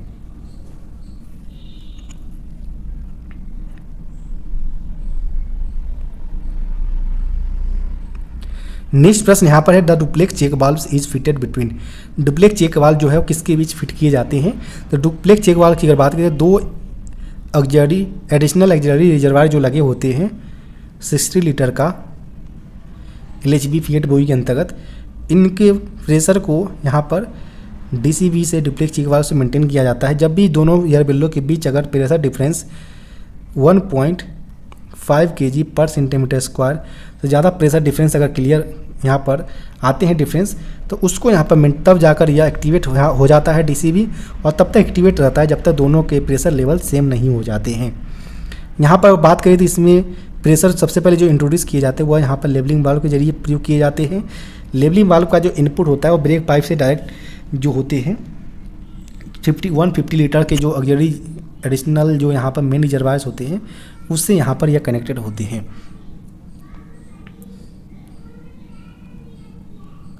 नेक्स्ट प्रश्न यहाँ पर पूछे गए हैं, FIBA initiates break application when, FIBA break application को कब इनिशिएट्स करता है वो यहाँ पर पूछे गए हैं। तो फीबा की अगर बात करें इसका फुल फॉर्म होता है फेलियर इंडिकेशन कम ब्रेक एप्लीकेशन डिवाइस, या जब भी यहाँ पर जो एयर स्प्रिंग बिल्लो का जो प्रेशर ड्रॉप्स जो है वो अगर लिमिट से अगर बियॉन्ड अगर चला जाता है तो उस केस में यहाँ पर जो फीबा जो है वह यहाँ पर एक्टिवेट यहाँ पर हो जाएगा। ऑप्शन नंबर यहाँ पर सी इसका सही उत्तर यहाँ पर हो जाएंगे। नेक्स्ट प्रश्न यहाँ पर पूछे गए हैं फीबा एक्टिवेट ब्रेक एप्लीकेशन बिन बिलो प्रेशर फॉल्स बिलो। यहाँ पर बोला गया फीबा एक्टिवेट कब होता है ब्रेक एप्लीकेशन के दौरान, जब यहाँ पर बिल्लो का प्रेशर जो है वह गिरता है 1 kg/cm² से, तो उस केस में यहाँ पर फीबा एक्टिवेट हो जाते हैं और इसमें लगे इंडिकेटर जो है वो ग्रीन से रेड में कन्वर्ट यहाँ पर हो जाता है। यहाँ पर अगर बात करें तो फीबा का नंबर भी अक्सर पूछे जाते हैं। तो प्रत्येक बोगियों के लिए एक फीबा डिवाइस और 2 इंडिकेटर्स होते हैं, और कोचेज भी यहाँ पर अगर बात करें तो 2 फीबा डिवाइस और 4 के नंबर्स में इंडिकेटर यहाँ पर होते हैं। फीबा की अगर बात करें तो अगर फीबा या एयर स्प्रिंग या किसी प्रकार के यहाँ पर फेलियर या ब्रोकरेज के अगर कंडीशन आते हैं रेप्चर वगैरह का ब्रस्ट का, तो उस केस में यहाँ पर 60 kmph का स्पीड लिमिट यहाँ पर प्रदान किए जाते हैं। जबकि अगर बात करें यहाँ पर फीबा प्योरली नोमेटिक होते हैं, जबकि WSP की अगर बात करें तो यहाँ पर इलेक्ट्रोनोमेटिक के तौर पर यहाँ पर कंसीडर किए जाते हैं। नेक्स्ट प्रश्न यहाँ पर पूछे गए हैं 1 major reasons for adopting BMBS in freight wagons was to overcome. यहाँ पर बोला गया कि जो मेन रीजन्स जो था BMBS एडॉप्ट करने का फ्रेट वैगन के अंतर्गत ताकि किसको ओवरकम किया जा सके वो यहाँ पर पूछा गया है। तो मेन रीजन की अगर बात करें तो जो यहाँ पर ब्रेकरेज और मिसिंग कंपोनेंट्स जो आते थे कन्वेंशनल ब्रेक सिस्टम के अंतर्गत उनको ओवरकम करने के लिए यहाँ पर BMBS को एडॉप्ट किया गया है एज अ मेजर रीजन्स यहाँ पर है। तो यहाँ पर जो करेक्ट उत्तर होगा ऑप्शन नंबर यहाँ पर डी इसका सही उत्तर हो जाएगा। ऑप्शन नंबर डी, जिसमें बताया गया है कि जो ब्रेकरेज और मिसिंग कंपोनेंट जो कन्वेंशनल वैगन ब्रेक सिस्टम के अंतर्गत अक्सर यहाँ पर होते थे, इसको ओवरकम करने के लिए यहाँ पर BMBS सिस्टम को यहाँ पर एडॉप्ट किया गया है फ्रेट वैगन के अंतर्गत। नेक्स्ट प्रश्न यहाँ पर पूछे गए हैं in empty condition APM allows break cylinder pressure of approximately dash. Empty condition खाली अवस्था में APM जो अलाउ करता है ब्रेक सिलेंडर प्रेशर को अप्रोक्सीमेटली यानी कितने लगभग अलाउ करता है वो यहाँ पर पूछे गए हैं। APM की अगर बात करें तो APM का फुल फॉर्म होता है ऑटोमेटिक प्रेशर मॉडिफिकेशन डिवाइस। इसमें एक एडिशनल 6 लीटर का एयर टैंक्स लगे होती हैं और यहाँ पर ये APM है। APM एक सेंसिंग आर्म लगे होते हैं। यहाँ पर ये भी पूछा जाता है कि APM प्रोवाइड कहाँ होती है, तो APM वैगन अंडर फ्रेम्स और बोगी साइड फ्रेम के बीच यहाँ पर प्रोवाइड किए जाते ताकि वह ऑटोमेटिक रूप से वैगन को एम्प्टी और लोडेड कंडीशन को सेंस करके उसी के अनुसार प्रेशर ब्रेक सिलेंडर को वह भेज सके। इसमें एक सेंसिंग आर्म जो लगा होता है वह यहाँ पर एम्प्टी और लोडेड कंडीशन को सेंस करते हैं। जैसे यहाँ पर हम बात करें अगर DB का कनेक्शन जो होता है वह APM से यहाँ पर होते हैं। यहाँ पर अगर बात करें अगर सेंसिंग आर्म का मोमेंट अगर बिलो 80 mm है अगर तो वह लोडेड कंडीशन को सेंस करेगा और उस दौरान अगर बात करें तो प्रेशर जो है वह 3.8 ± 0.1 kg का प्रेशर यहाँ पर ब्रेक सिलेंडर को भेजेगा।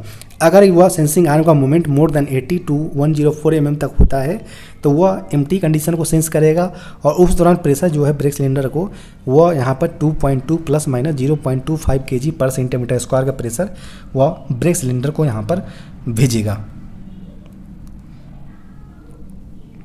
नेक्स्ट प्रश्न यहाँ पूछे गए हैं in ICA bogie the coach body load is transfer to the bogie through.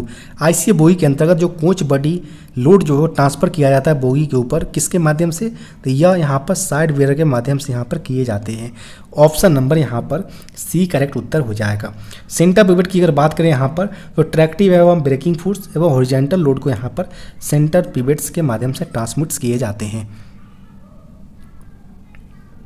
Next प्रश्न यहाँ पर पूछे गए हैं the axle guidance system used in Fiat bogie is. Fiat bogie में जो एक्सेल गाइडेंस सिस्टम है वो यूज किए जाते हैं आर्टिकुलेटेड कंट्रोल आर्म सिस्टम के लिए। यहाँ पर ऑप्शन नंबर जो होगा वो ऑप्शन नंबर यहाँ पर बी इसका सही उत्तर यहाँ पर हो जाएंगे। नेक्स्ट प्रश्न यहाँ पूछे गए हैं, the anti roll bar in LHB bogie is use to. LHB bogie में जो एंटी रोल बार होता है इसका प्रयोग क्यों किए जाते हैं? तो यह सिंपली जो कोचेज की जो रोलिंग मोशन है उनको रेसिस्ट करना के लिए यहाँ पर प्रयोग किए जाते हैं। एंटी रोल बार की अगर बात करें तो यह सेकेंडरी सस्पेंशन का हिस्सा है जो बुलस्टर्स को बोगी फ्रेम के साथ ये जोड़ने का काम करता है, और कॉर्निंग के दौरान जो एक्सेसिव रोलिंग और स्विंगिंग जो मोशंस होते हैं उसको कम किया जा सके और राइड स्टेबल्स और कंफर्टेबल्स यहाँ पर बनाया जा सके। इसके लिए यहाँ पर एंटी रोल बार होता है जो कि यहाँ पर रोलिंग मोशंस को यहाँ पर रेसिस्ट करने के काम यहाँ पर एंटी रोल बार के जरिए किए जाते हैं। यहाँ पर जो करेक्ट उत्तर होगा वो ऑप्शन नंबर ए इसका सही उत्तर हो जाएगा। नेक्स्ट प्रश्न यहाँ पूछा गया, vertical stiffness ratio of primary to secondary suspension in LHB bogie is approximately. Vertical stiffness ratio primary और सेकेंडरी सस्पेंशंस का LHB बोगी के अंतर्गत कितना होता है वो यहाँ पर पूछे गए हैं।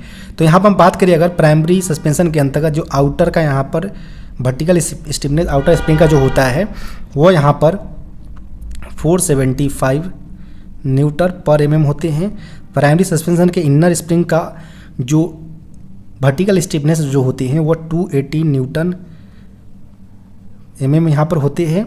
कंबाइन की अगर बात करें यहाँ पर तो 755 न्यूटन पर mm यहाँ पर आया है, जो यहाँ पर कंबाइंड वर्टिकल स्टिफनेस को यहाँ पर बताता है। इसके अलावा अगर बात करें सेकेंडरी सस्पेंशन के यहाँ पर कंबाइंड वर्टिकल स्टिफनेस की अगर बात करें तो वह 370.6 आता है। तो यहाँ पर रेशियो पूछा गया था वर्टिकल स्टिफनेस का प्राइमरी टू सेकेंडरी सस्पेंशन, तो यहाँ पर सिंपली 755 और 370.6 है। जब इसको आप निकालेंगे तो 67.33% यहाँ पर आएगा। तो इस प्रकार से आप यहाँ पर vertical stiffness primary to secondary के केस में यहाँ पर सस्पेंशन के केस में आप यहाँ पर देख सकते हैं। तो इस प्रकार का रेशियो जो होगा ऑप्शन नंबर बी 67:33 यहाँ पर करेक्ट उत्तर हो जाएगा, बी ऑप्शन। नेक्स्ट प्रश्न यहाँ पर है, in the air brake system the heart of the system is dash. यहाँ पर एयर सस्पेंशन के अंतर्गत ध्यान रखें, यहाँ पर एयर सस्पेंशन के अंतर्गत पूछा गया है कि जो हार्ट ऑफ द सिस्टम जो है वो किसे बोला जाता है, वो यहाँ पर पूछे गए हैं। तो एयर सस्पेंशन के अंतर्गत एयर सस्पेंशन सिस्टम में जो यहाँ पर हार्ट ऑफ द सिस्टम जो होते हैं वो यहाँ पर लेबलिंग वाल्व होते हैं, क्योंकि यहाँ पर हम बात करें जो दो एयर बेल्लो लगे होते हैं या टैंक्स, इसके बीच में यहाँ पर लेवलिंग वाल्व लगा होता है जो कि 3 वे पोर्ट्स होते हैं, और इसका कनेक्शन यहाँ पर सिंपली जो MR 150 लीटर का जो टैंक्स होते हैं उससे यहाँ पर होता है। MR चार्ज होते हैं फीड पाइप 6 kg पर सेंटीमीटर स्क्वायर के साथ। तो जब भी यहाँ पर इसके साथ जो है हॉरिजेंटल लीवर लगे होते हैं और यहाँ पर इंस्टॉलेशन हाइट्स जो है वो यहाँ पर लगे होते हैं 289 से लेकर 294 के रेंज में यहाँ पर लगे होते हैं बोगी साइड फ्रेम के साथ। टेबलिंग वाल्व यहाँ पर 3 वे पोर्ट्स के साथ आते हैं। यहाँ पर बात करें तो जब भी यहाँ पर वेट इंक्रीज करता है, यहाँ पर लोड इम्पैक्ट ज़्यादा बढ़ता है एयर बिल्लो के ऊपर, तो उस दौरान यह नीचे आता है, और इस दौरान जैसे ही यह जो हाइट्स है वो अगर नीचे आता है तो उस दौरान यहाँ पर जो लेवलिंग वाल्व है वो यहाँ पर कनेक्शन जो है MR का जो लेवलिंग वाल्व का जो कनेक्शन है वो यहाँ पर प्रेशर का वो ER ऑक्सिलरी रिजर्वायर के साथ यहाँ पर हो जाता है। जब भी यहाँ पर एक्स्ट्रा प्रेशर की यहाँ पर रिक्वायरमेंट है निकालने के एटमॉस्फेयर के अंतर्गत, तो यहाँ पर सिंपली जो एग्जॉस्ट लगे होते हैं उससे यहाँ पर एटमॉस्फेयर के अंतर्गत एक्सेस प्रेशर को यहाँ पर डिस्चार्ज कर दिया जाता है। तो यहाँ पर जो सिंपली करेक्ट उत्तर होगा वह यहाँ पर लेबलिंग वाल्व्स का सही उत्तर यहाँ पर हो जाएगा, ऑप्शन नंबर सी। नेक्स्ट प्रश्न यहाँ पर पूछे गए हैं, in 2019 which popular singer was awarded the Bharat Ratna award. 2019 के अंतर्गत जो पॉपुलर सिंगर अवार्ड जो है वो भारत रत्न के लिए वो किसे यहाँ पर दिए गए थे वो यहाँ पर पूछे गए हैं। तो अगर बात करें यहाँ पर तो भूपेन हजारिका जो थे वो एक प्रसिद्ध असमिया पार्श्व सिंगर थे, और फिल्म निर्माता जो होते प्रोड्यूसर्स वो भी यहाँ पर थे। उनको यहाँ पर मरणोपरांत यह सम्मान जो है सर्वोच्च नागरिक सम्मान प्रदान किया गया है। 2019 के अंतर्गत इनके साथ साथ पूर्व राष्ट्रपति प्रणब मुखर्जी और सामाजिक कार्यकर्ता नाना देशमुख को यहाँ पर भारत रत्न से यहाँ पर नवाजा सम्मानित किया गया था। तो यहाँ पर सिंपली भूपेन हजारिका इसका सही उत्तर हो जाएगा। ऑप्शन नंबर की अगर बात करें तो ऑप्शन नंबर यहाँ पर सी करेक्ट उत्तर हो जाएगा।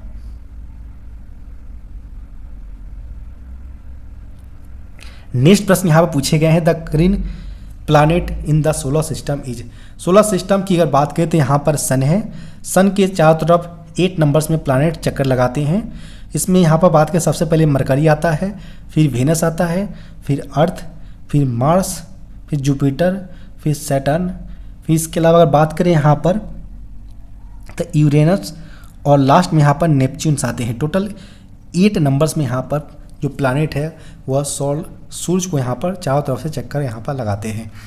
तो यहाँ पर पूछा गया था द कलर जो ग्रीन प्लानेट जो है यूरेनस, इनके एटमॉस्फेयर में मौजूद मीथेन गैस जो प्रचुर मात्रा में पाया जाता है, इस कारण से इनका जो सरफेस है सौरमंडल का वो यहाँ पर ग्रीन कलर्स में यहाँ पर दिखता है। यूरेनस प्लानेट का जो ग्रीन कलर्स है, यहाँ पर जो करेक्ट उत्तर होगा वो ऑप्शन नंबर यूरेनस बी इसका सही उत्तर यहाँ पर हो जाएंगे। नेक्स्ट प्रश्न यहाँ पूछे गए हैं, what is the name of the first Indian women who wins the Man Booker Prize. पहली महिला, भारतीय महिला का नाम बताए जो मैन बुकर प्राइज यहाँ पर जीती थी। तो फर्स्ट वुमेन, इंडियन वुमेन की अगर बात करें इसमें औरधंती राय जो है, इनको मैन बुकर प्राइज जो है वह उनके जो nobles the God of small things के कारण 1997 के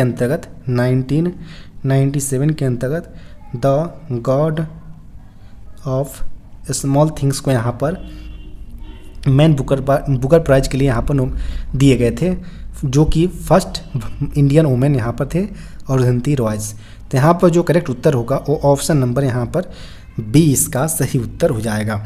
इसके अलावा भी कई सारे ऑप्शंस यहाँ पर दिए गए, जिसमें 1981 में सलमान रुश्दी को मिडनाइट चिल्ड्रन के लिए यहाँ पर बुकर प्राइज यहाँ पर दिए गए थे। इसके अलावा अगर बात करें 2006 के अंतर्गत किरण देसाई को द इनहेरिटेंस ऑफ लॉस के लिए यहाँ पर मैन बुकर प्राइज दिए गए थे, जबकि 1971 के अंतर्गत BS नायपाल को यहाँ पर मैन बुकर प्राइज दिए गए। नेक्स्ट प्रश्न यहाँ पर पूछे गए हैं, the metal whose salt are sensitive to lights. Metal जिसका साल्ट जो है वो लाइट से काफ़ी सेंसिटिव है, संवेदनशील है, वो कौन सा यहाँ पर मेटल है वो पूछे गए हैं। सिल्वर मेटल एक ऐसा मेटल होता है जो लाइट के रिस्पेक्ट में काफ़ी सेंसिटिव होते हैं। इसमें अगर बात करें कुछ एग्जाम्पल का तो इसमें AgCl, सिल्वर क्लोराइड्स और सिल्वर ब्रोमाइड्स, इन दो जो यहाँ पर कंपाउंड है जो यहाँ पर लाइट से काफ़ी यहाँ पर हाईली सेंसिटिव यहाँ पर होते हैं। तो यहाँ पर सिंपली सिल्वर इसका सही उत्तर हो जाएगा। ऑप्शन नंबर बी यहाँ पर करेक्ट उत्तर होंगे। अगर बात करें तो यह प्रकाश के संपर्क में आते ही वह डिकम्पोज हो जाता है और इसके ऊपर काले रंग यहाँ पर पड़ जाते हैं। इसी सब के प्रॉपर्टीज के कारण जो इसका प्रयोग जो है सिल्वर का वह यहाँ पर फोटोग्राफी वगैरह में यहाँ पर किए जाते हैं।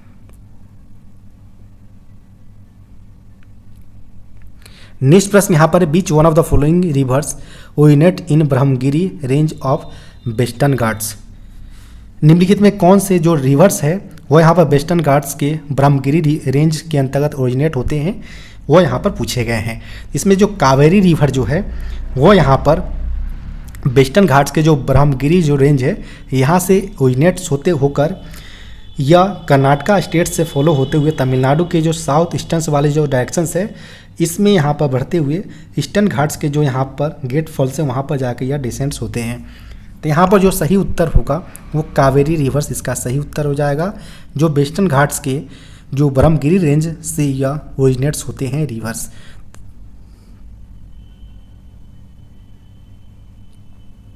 नेक्स्ट प्रश्न यहाँ पर पूछे गए हैं, which of the flowing is related to Bharat Nirman scheme. निम्नलिखित में से कौन सा भारत निर्माण स्कीम से संबंधित है वो यहाँ पर पूछे गए हैं। तो भारत निर्माण स्कीम से जो अगर बात करें तो इंफ्रास्ट्रक्चर डेवलपमेंट जो है बुनियादी ढांचे का विकास वो यहाँ पर भारत निर्माण स्कीम से संबंधित है। तो यहाँ पर जो करेक्ट उत्तर होगा वो ऑप्शन नंबर यहाँ पर सी इसका सही उत्तर हो जाएगा। अगर बात करें भारत निर्माण स्कीम का तो भारत सरकार द्वारा 16 दिसंबर 2005 के अंतर्गत शुरू किया गया था, जिसको शुरू करने का जो मेन पर्पस है कि जो ग्रामीण इलाके हैं इनमें जो बेसिक सुविधाएं को यहाँ पर विकसित करना यहाँ पर था, जिसमें 6 कंपोनेंट को यहाँ पर शामिल किए गए थे, जिसमें ग्रामीण सड़कें, ग्रामीण आवास, ग्रामीण पेयजल सिंचाई, ग्रामीण विद्युतीकरण और ग्रामीण दूरसंचार कनेक्टिविटी। ये 6 कंपोनेंट्स को यहाँ पर इंक्लूड किए गए थे भारत निर्माण स्कीम के अंतर्गत, जिसमें इंफ्रास्ट्रक्चर डेवलपमेंट यहाँ पर संबंधित है।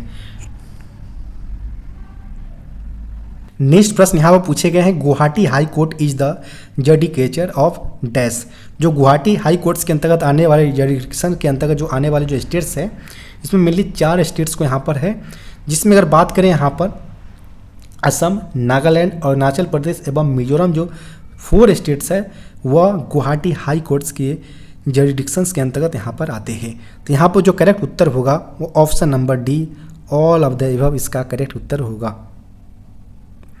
नेक्स्ट प्रश्न यहाँ पर पूछे गए हैं, the Gaganyaan mission is related to.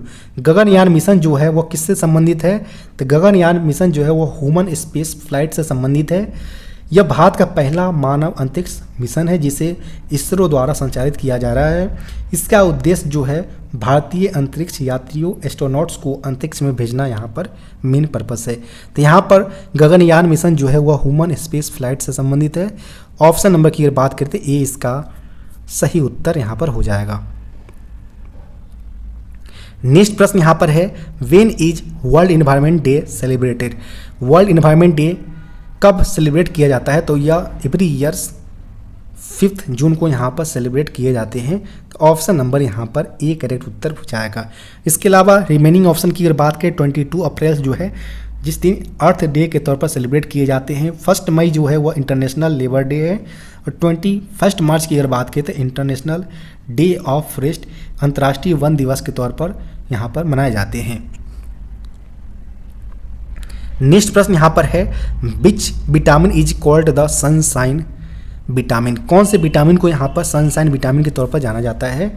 तो इसमें विटामिन डी जो होता है वह सनशाइन विटामिन के तौर पर कंसीडर किए जाते हैं। यहाँ पर ऑप्शन नंबर डी इसका सही उत्तर हो जाएगा। अगर बात करें विटामिन डी की कमी से रिलेटेड जो हड्डियाँ वगैरह जो कमज़ोर होती है वो यहाँ पर देखने को मिलते हैं। अगर बात करें विटामिन डी का तो यह हड्डी को मजबूत बनाना और कैल्शियम का अवशोषण वगैरह से जो प्रोसेस है वह विटामिन डी का काम यहाँ पर होते हैं।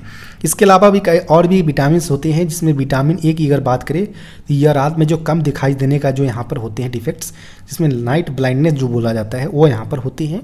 इसका स्रोत की अगर बात करें जो प्रचुर मात्रा में यहाँ पर विटामिन ए यहाँ पर प्राप्त होते हैं। इसमें गाजर, हरी सब्जियाँ और मिल्क वगैरह जो होते हैं वो यहाँ पर विटामिन ए का काफ़ी जो सोर्स है वो यहाँ पर होते हैं।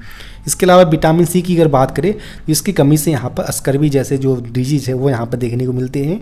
और इसके काम की अगर बात करें तो जो इनकी प्रचुर मात्रा मौजूद होने से जो ह्यूमन की जो इम्यूनिटी क्षमता है वो यहाँ पर बढ़ता है विटामिन सी के मौजूद होने के कारण। नेक्स्ट प्रश्न यहाँ पर पूछे गए हैं, which of the flowing is not irrational. Irrationals numbers एक ऐसा रियल नंबर्स जिसे एक फ्रैक्शन के तौर पर, एक इंटीजर्स के तौर पर p/q के फॉर्म में यहाँ पर एक्सप्रेस नहीं किया जा सकता है, उसे इरेशनल नंबर के तौर पर जाना जाता है। तो यहाँ पर पूछा गया है कि कौन सा एक इरेशनल नहीं है, यानी इसे फ्रैक्शन के तौर पर हम कन्वर्ट कर सकते हैं। तो 3 + √7 की अगर बात करें तो इसे किसी भी कंडीशन में हम फ्रैक्शन में नहीं कर सकते हैं। 3 - 7 की अगर तो ये भी यहाँ पर नहीं होगा। 3 √7 की अगर बात करें तो ये भी नहीं होंगे, जबकि 3 + √7 और 3 - √7 ये जो अलजेब्रिक वाले जो यहाँ पर a² - b² जो होते हैं उसको यहाँ पर लिए जाते हैं, जो कि इक्वल होते हैं a + b × a - b जो होते हैं उस फॉर्म में यहाँ पर लिया गया था। सिंपली यहाँ पर बात करें तो 3 + √7 और 3 - √7, जब इसको आप a² b² के फॉर्म में यहाँ पर लिखेंगे तो a² b² तो सिंपली 3 का स्क्वायर माइनस √7 का स्क्वायर हो जाएगा। 9 - 7 यानी 2 को हम 2/1 के फॉर्म में भी लिख सकते हैं, यानी फ्रैक्शन के फॉर्म में, यानी ये एक प्रकार का इंटीजर है यहाँ पर 2/1। 2 जो निकल कर आया है, यानी यह इरेशनल नंबर्स यहाँ पर नहीं है। इरेशनल नंबर को हम कभी भी फ्रैक्शन के फॉर्म में यहाँ पर एक्सप्रेस नहीं कर सकते हैं। तो यहाँ पर 3 + √7 और 3 - √7 जो यहाँ पर है उसे हम फ्रैक्शन के तौर पर कन्वर्ट कर दिए हैं, तो यह यहाँ पर इरेशनल नंबर्स नहीं है।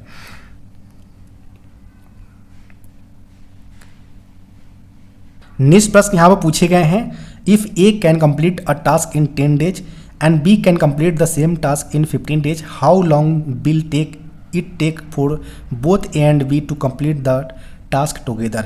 यहाँ प्रश्न पूछा गया कि ए कोई काम को टास्क को 10 डेज में कंप्लीट करता है, बी इसी काम को सेम वर्क को 15 डेज में कंप्लीट करता है।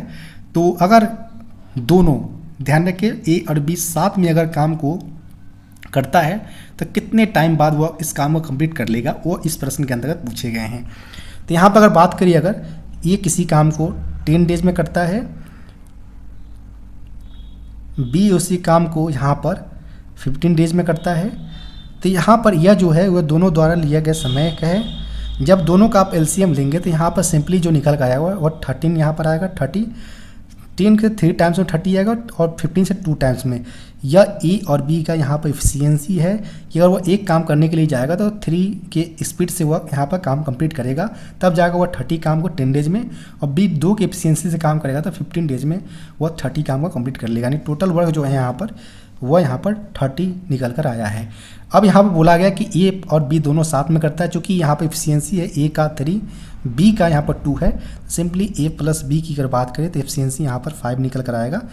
चूँकि टोटल वर्क यहाँ पर 30 है, तो 5 से यहाँ पर डिवाइड करेंगे तो 6 डेज के अंतर्गत यहाँ पर दोनों मिलकर सेम वर्क को यहाँ पर कंप्लीट कर लेगा। यहाँ पर ऑप्शन नंबर 20 का सही उत्तर यहाँ पर होंगे। नेक्स्ट प्रश्न यहाँ पर है, the largest number that divides 70 and 125 which leaves the remainders 5 and 8 is. यहाँ पर कोई एक लार्जेस्ट नंबर है जिसे डिवाइड किया जाता है, 70 और 25 को यहाँ पर डिवाइड किए जाते हैं, और इसके बाद जो यहाँ पर रिमाइंडर से जो शेषफल जो निकल कर आता है वो 5 and 8 यहाँ पर निकल कर आता है। तो वो लार्जेस्ट नंबर कौन सा है वो यहाँ पर फाइंड आउट करने हैं। तो जब भी इस प्रकार के प्रश्न पूछा जाता है, जब कोई लार्जेस्ट नंबर किसी पार्टिकुलर नंबर को 1 by 1 करके डिवाइड करे और रिमाइंडर व क्रमशः दोनों फॉर्म्स में जब 2 नंबर से तो 2 रिमाइंडर्स आए, तो इस प्रकार सबसे पहले जो क्रम बाय क्रम जो नंबर से उसके जो रिमाइंडर आ रहे हैं उसको घटा लेकर यहाँ पर रखने हैं। तो सिंपली 70 अगर यहाँ पर है, किसी नंबर को 70 में डिवाइड किया गया तो 5 रिमाइंडर यहाँ पर आया था, 5 घटा लेंगे 65। किसी फिर उस सेम नंबर से यहाँ पर 125 में डिवाइड दिया है तो 8 यहाँ पर निकल कर आया था रिमाइंडर, 8 घटाने पर हमें 170 निकल कर आएगा। अब दोनों को अगर फैक्टर अगर निकाले तो यहाँ पर सिंपली 13 × 5 निकल कर आया है, और 117 की अगर बात करें 13 × 9 निकल कर आया है। इस केस में आप देख सकते हैं कि जो हाईएस्ट कॉमन फैक्टर जो होता है नंबर्स, उसे मैक्सिमाइज नंबर्स को यहाँ पर लिए जाते हैं। तो यहाँ पर सिंपली अगर बात करें तो 13 दोनों केसों में यहाँ पर कॉमन फैक्टर्स है लार्जेस्ट नंबर के तौर पर, जिसको डिवाइड अगर करते हैं तो उस केस में 5 और जो 8 है वो रिमाइंडर यहाँ पर निकल कर आएगा। तो यहाँ पर सिंपली 13 इसका करेक्ट उत्तर यहाँ पर हो जाएंगे, ऑप्शन नंबर सी। नेक्स्ट प्रश्न यहाँ पर है, A person invested 15,000 rupees at 8% interest per annums, how much interest will he earn in 3 years। यहाँ पर बोला है कोई पर्सन है वह 15,000 रुपीज़ को वह 8% इंटरेस्ट के साथ पर एनम के साथ वह इन्वेस्ट करता है, तो कितने इंटरेस्ट वह पाएगा 3 years के बाद, वो यहाँ पर पूछे गए हैं। तो अगर बात करें प्रिंसिपल हमें 15,000 दिया गया है, रेट ऑफ इंटरेस्ट हमारा पर एनम जो है 8% दिए गए हैं, और टाइम फ्रेम हमारा 3 years का दिया गया है। अगर बात करें सिंपल इंटरेस्ट का तो simply principal multiply by rate multiply by time upon 100 यहाँ पर होता है। क्योंकि यहाँ पर प्रिंसिपल जो है 15,000 दिया गया है, rate of interest per annum 8% है, टाइम फ्रेम हमारा 3 years है, 100 से डिवाइड देंगे सिंपली 2 टाइम्स से 2 टाइम्स यहाँ पर चला जाएगा, और यहाँ पर जो निकल कर आएगा 3600 निकल कर आएगा। 3 years के अंतर्गत जो पर्सन के द्वारा जो इंटरेस्ट यहाँ पर लिए गए हैं वह 3600 यहाँ पर लिए गए हैं। ऑप्शन नंबर यहाँ पर डी करेक्ट उत्तर हो जाएगा। नेक्स्ट प्रश्न है यहाँ पर, if perimeter of triangles is 100 centimetre and the length of the 2 sides are 30 centimetre and 40 centimetre, the length of third side will be dash. कोई यहाँ पर ट्राइंगल्स है जिसमें इस प्रकार से, इसमें यहाँ पर ए बी और सी यहाँ पर है। एक यहाँ पर साइड्स जो है 30 सेंटीमीटर का है, एक 40 सेंटीमीटर का है, और यहाँ पर कोई x सेंटीमीटर का कोई थर्ड यहाँ पर साइड्स यहाँ पर ट्राइंगल का है। चूँकि अगर पेरीमीटर की अगर बात करें तो तीनों साइड को ऐड किया जाता है, तो सिंपली यहाँ पर 30 + 40 + x जो है वह इक्वल हो जाएगा 100 के। सिंपली 30 और 40 को प्लस करके घटाएंगे तो आपका जो वैल्यू निकल कर आएगा x का, वो यहाँ पर सिंपली 30 सेंटीमीटर यहाँ पर निकल कर आएंगे, जो कि ऑप्शन नंबर ए में दिए गए हैं। तो ऑप्शन नंबर यहाँ पर ए करेक्ट उत्तर यहाँ पर हो जाएगा। नेक्स्ट प्रश्न यहाँ पर पूछे गए हैं, if angle between the two ready of a circle is 130 degree, यानी कोई एक सर्किल है जिसमें दो रेडियस है, इन रेडियसों के बीच जो एंगल्स है 130 डिग्री है। अगर वह एंगल्स टेंजेंट्स के द्वारा अगर एक बाहरी पॉइंट्स पर अगर बनाया जाता है तो बाहरी पॉइंट्स के बीच जो एंगल बनेगा वो कितने डिग्री का बनेगा, वो यहाँ पर पूछा गया है। तो यहाँ पर सिंपली है कि हम सर्किल ड्रॉ करेंगे। सर्किल का दो यहाँ पर सेंटर हमारा वो है, फिर यहाँ पर दो रेडियस इस प्रकार से दिए गए हैं, जिसमें हम बात करें अगर ए बी, इन दोनों के बीच अगर बात करें एंगल्स का तो 130 डिग्री का एंगल्स यहाँ पर बन रहे हैं दोनों रेडियस के बीच। अगर यहाँ पर एक टेंजेंट्स यहाँ पर ड्रॉ किया जाता है इस प्रकार से, इन टेंजेंट्स का जो पॉइंट है बाहरी पॉइंट वो P है। अब यहाँ पर बात करें तो इन P पॉइंट्स पर जो एंगल बनेगा वो कितने डिग्री का बनेगा, वो यहाँ पर पूछा गया प्रश्न के अंतर्गत। तो चूँकि आप जान सकते हैं कि यहाँ पर एक सेंटर हो गए, यहाँ पर A B और P, टोटल 4 पॉइंट्स यहाँ पर है, जो कि एक क्वाड्रिलेटरल को यहाँ पर रिप्रेजेंट करता है। चूँकि आप जानते हैं कि सम ऑफ क्वाड्रिलेटरल की अगर बात करें तो टोटल 360 डिग्री यहाँ पर होता है। और एक और यहाँ पर आप जान लें कि जब भी कोई रेडियस टेंजेंट के साथ अगर यहाँ पर टच करता है तो एक दूसरे के साथ यहाँ पर वो 90 डिग्री का फॉर्मेशन करते हैं, तो दोनों केसों में यहाँ पर 90 डिग्री का कोण यहाँ पर फॉर्मेशन करेंगे। चूँकि टोटल नंबर जो एंगल्स है चारों एंगल्स का वो 360 डिग्री निकल कर आएगा। तो हम एक एक करके यहाँ पर अगर बात करें 130 डिग्री, फिर यहाँ पर 90 degree plus 90 degree plus x degree, जो कि इक्वल होगा 360 डिग्री का। अब यहाँ पर सिंपली 90 90 और 130 जब तीनों को आप ऐड करेंगे तो आपका जो निकल कर आएगा वह यहाँ पर 50 डिग्री निकल कर आएगा। तो यहाँ पर सिंपली 50 डिग्री यहाँ पर आंसर हो जाएंगे, जो कि ऑप्शन नंबर बी में दिए गए हैं। तो ऑप्शन नंबर यहाँ पर बी करेक्ट उत्तर हो जाएगा। नेक्स्ट प्रश्न यहाँ पूछे गए हैं, the area of the square that can be inscribed in a circle of radius 8 centimetre. यहाँ पर स्क्वायर का एरिया पूछा गया जिसे सर्किल के अंतर इंस्क्राइब किए गए हैं, जिसका रेडियस 8 सेंटीमीटर है। तो कोई यहाँ पर हम बात करें अगर कोई यहाँ पर एक सर्किल है, इसके अंतर्गत यहाँ पर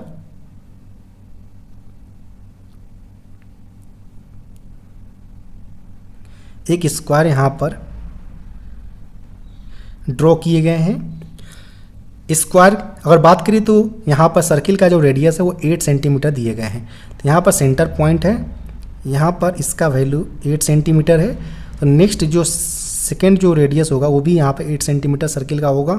तो टोटल यहाँ पर जो डायगोनल जो एक तौर पर निकल कर आ रहा है वो यहाँ पर स्क्वायर का वो 16 सेंटीमीटर निकल कर आ रहा है, यानी जो डायगोनल जो निकल कर आएगा वह 16 सेंटीमीटर यहाँ पर निकल कर आ जाएगा। चूँकि अगर बात करें साइड और स्क्वायर के डायगोनल के बीच जो रिलेशंस होते हैं वह इस यहाँ पर साइड √2 यहाँ पर होते हैं। चूँकि यहाँ पर 16 यहाँ पर साइड जो निकल कर आएगा टोटल 16 यहाँ पर है, और साइड यहाँ पर हमें निकालना है √2 यहाँ पर रिलेशन होते हैं। सिंपली √2 से जब आप डिवाइड करेंगे यहाँ पर तो आपका जो साइड निकल कर आएगा वो आपका 8 to √2 यहाँ पर निकल कर आ जाएगा। वहीं अगर बात करें एरिया का, तो एरिया ऑफ स्क्वायर जो होते हैं वह साइड का होल स्क्वायर होता है। तो एरिया सिंपली साइड का यानी 8 √2 का होल स्क्वायर जब आप करेंगे तो आपका जो निकल कर आएगा वो 128 सेंटीमीटर स्क्वायर यहाँ पर निकल कर आएंगे, जो कि ऑप्शन नंबर बी में दिए गए हैं। तो ऑप्शन नंबर बी करेक्ट उत्तर हो जाएगा। नेक्स्ट प्रश्न यहाँ पर है the shape of an ice cream cone is combination of, जो एक आइस और क्रीम कोन का एक शेप का एक कॉम्बिनेशन पूछा गया, कैसा यहाँ पर होता है। तो यहाँ पर हम बात करें कि अगर अर्धगोलीय जो शेप होता है हेमी स्फीयर, वो ऊपर वाला गोला भाग होता है, कोन जो नीचे स्थित जो शंकु के जो यहाँ पर कोन का जो आकार का जो यहाँ पर होता है वो यहाँ पर इंक्लूड किए जाते हैं। तो यहाँ पर अगर बात करें आइसक्रीम का, तो जो नीचे वाले पोर्शन यहाँ पर कोन का होता है और ऊपर वाले पोर्शन यहाँ पर इस प्रकार से हेमी स्क्वायर के फॉर्म में यहाँ पर होते हैं। तो यहाँ पर जो करेक्ट उत्तर होगा वह हेमी स्फीयर प्लस कोन यहाँ पर करेक्ट उत्तर हो जाएगा, ऑप्शन नंबर डी। नेक्स्ट प्रश्न यहाँ पर पूछे गए हैं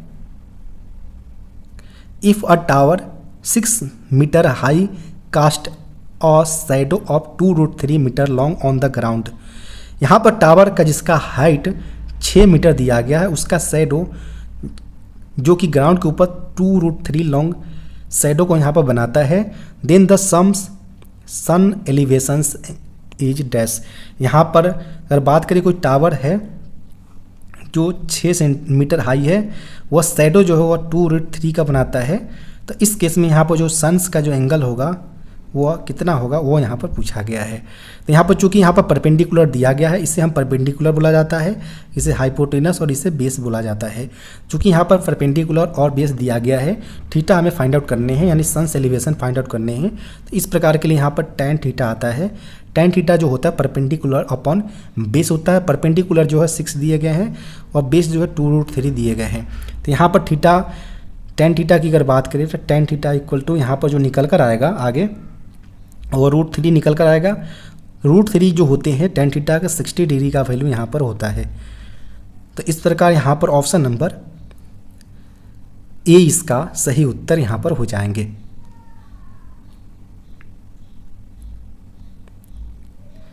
नेक्स्ट प्रश्न यहाँ पूछे गए हैं if 4 worker can finish a job in 6 days. कोई वर्कर है, 4 वर्कर जो किसी काम को फिनिश करने में 6 दिन का समय लेता है। How long will take for 3 worker to finish the same job. इसी काम को 3 वर्कर के द्वारा कंप्लीट करने में कितना समय लिया जाएगा वो यहाँ पर पूछा गया है। सिंपली 4 वर्कर जो है किसी काम को 6 डेज में करेगा, उसी काम को यहाँ पर 3 वर्कर्स कितने दिन में करेगा वो यहाँ पर पूछा गया है। तो सिंपली 3 से 2 टाइम्स में हो जाएगा और x का वैल्यू जो निकल आएगा वो 8 डेज में वह सेम काम को 3 वर्कर्स के माध्यम से यहाँ पर कंप्लीट कर लिया जाएगा। ऑप्शन नंबर यहाँ पर सी इसका सही उत्तर होंगे। नेक्स्ट प्रश्न यहाँ पर है maximum leave can be encashed at the time of retirement. Retirement के समय जो मैक्सिमम नंबर्स में जो एलएपी लीव ऑन एवरेज पे जो इनकैश किया जाता है वह मैक्सिमम 300 एलएपी को इनकैश किए जाते हैं। तो यहाँ पर ऑप्शन नंबर डी इसका सही उत्तर हो जाएगा, नॉन ऑफ द एबव। इसके अलावा अगर बात करें तो प्रत्येक वर्ष कर्मचारी के खाते में 30 एलएपी क्रेडिट किए जाते हैं, जो कि 1 जनवरी को 15 एलएपी और 1 जुलाई को यहाँ पर 15 एलएपी यहाँ पर प्रोवाइड करवाए जाते हैं। इसके अलावा कर्मचारी पूरे सर्विस काल में अप टू 300 एलएपी को ही एक्यूमुलेट कर सकता है। सर्विस काल के दौरान जो लीव इनकैशमेंट जो होते हैं वो maximum 6 times with 2 years gap के साथ 10 एलएपी प्रत्येक समय वह इनकैशमेंट करा सकता है। 10 एलएपी इनकैशमेंट के बाद उनके खाते में मिनिमम 30 एलएपी होना अनिवार्य है, इसका आप ध्यान रखें। नेक्स्ट प्रश्न यहाँ पर under beach rule are railway employees prohibited from accepting gift without permissions. Under beach rule जो अलग अलग प्रकार के जो ऑप्शंस के रूल्स दिए गए हैं, ऑप्शंस के अंतर्गत इनमें पूछा गया किस रूल के अंतर्गत रेलवे कर्मचारी को गिफ्ट लेने से मनाही किया गया है बिना परमिशंस के। तो कंडक्ट रूल जो है आचरण नियम के अंतर्गत कंडक्ट रूल आचरण नियम 1966 के जो रूल यहाँ पर 13 जो है इसके अंतर्गत बताया गया है कि कोई भी कर्मचारी बिना परमिशंस के वह गिफ्ट नहीं ले सकता है। इसके लिए वह एक लिमिट तय किया गया है कि group A officers 25,000, group B 15,000 और ग्रुप सी 75,000 तक के जो गिफ्ट्स के लिमिट है वो यहाँ पे एक्सेप्ट कर सकता है। वो यहाँ पर रूल 13 के अंतर्गत बताया गया है। रूल 13A के अंतर्गत डॉरी सिस्टम के बारे में बताया गया है। चूँकि यहाँ पर बात करें अगर कंडक्ट रूल के हिसाब से देखिए अगर, तो यहाँ पर सिंपली ए करेक्ट उत्तर यहाँ पर हो जाएगा। नेक्स्ट प्रश्न यहाँ पर है, what is the notice period for voluntary retirement in railway. Railway के अंतर्गत वॉलंटरी रिटायरमेंट स्वैच्छिक सेवानिवृत्ति के लिए जो नोटिस पीरियड है वो कितने दिनों का है, वो यहाँ पर पूछा गया है। तो 3 मंथ्स का समय यहाँ पर दिए जाते हैं नोटिस पीरियड के तौर पर रिटायरमेंट, वॉलंटरी रिटायरमेंट के से पहले। तो यहाँ पर जो करेक्ट उत्तर होगा वो ऑप्शन नंबर यहाँ पर सी इसका सही उत्तर हो जाएगा। यानी कोई भी रेलवे कर्मचारी जो 20 ईयर्स के क्वालिफाइंग सर्विस जो है अगर वह कंप्लीट कर चुका है तो वह 3 मंथ्स का रिटेन नोटिस देकर वह स्वैच्छिक सेवानिवृत्ति यानी वॉलंटरी रिटायरमेंट वह ले सकता है। कंपटेंट अथॉरिटी अगर चाहे तो नोटिस पीरियड जो यहाँ पर 3 मंथ्स का वो यहाँ पर कम करके वह रिड्यूस यहाँ पर आगे कर सकता है। नेक्स्ट प्रश्न यहाँ पर है, what is the maximum durations of leave without pay in exceptional cases.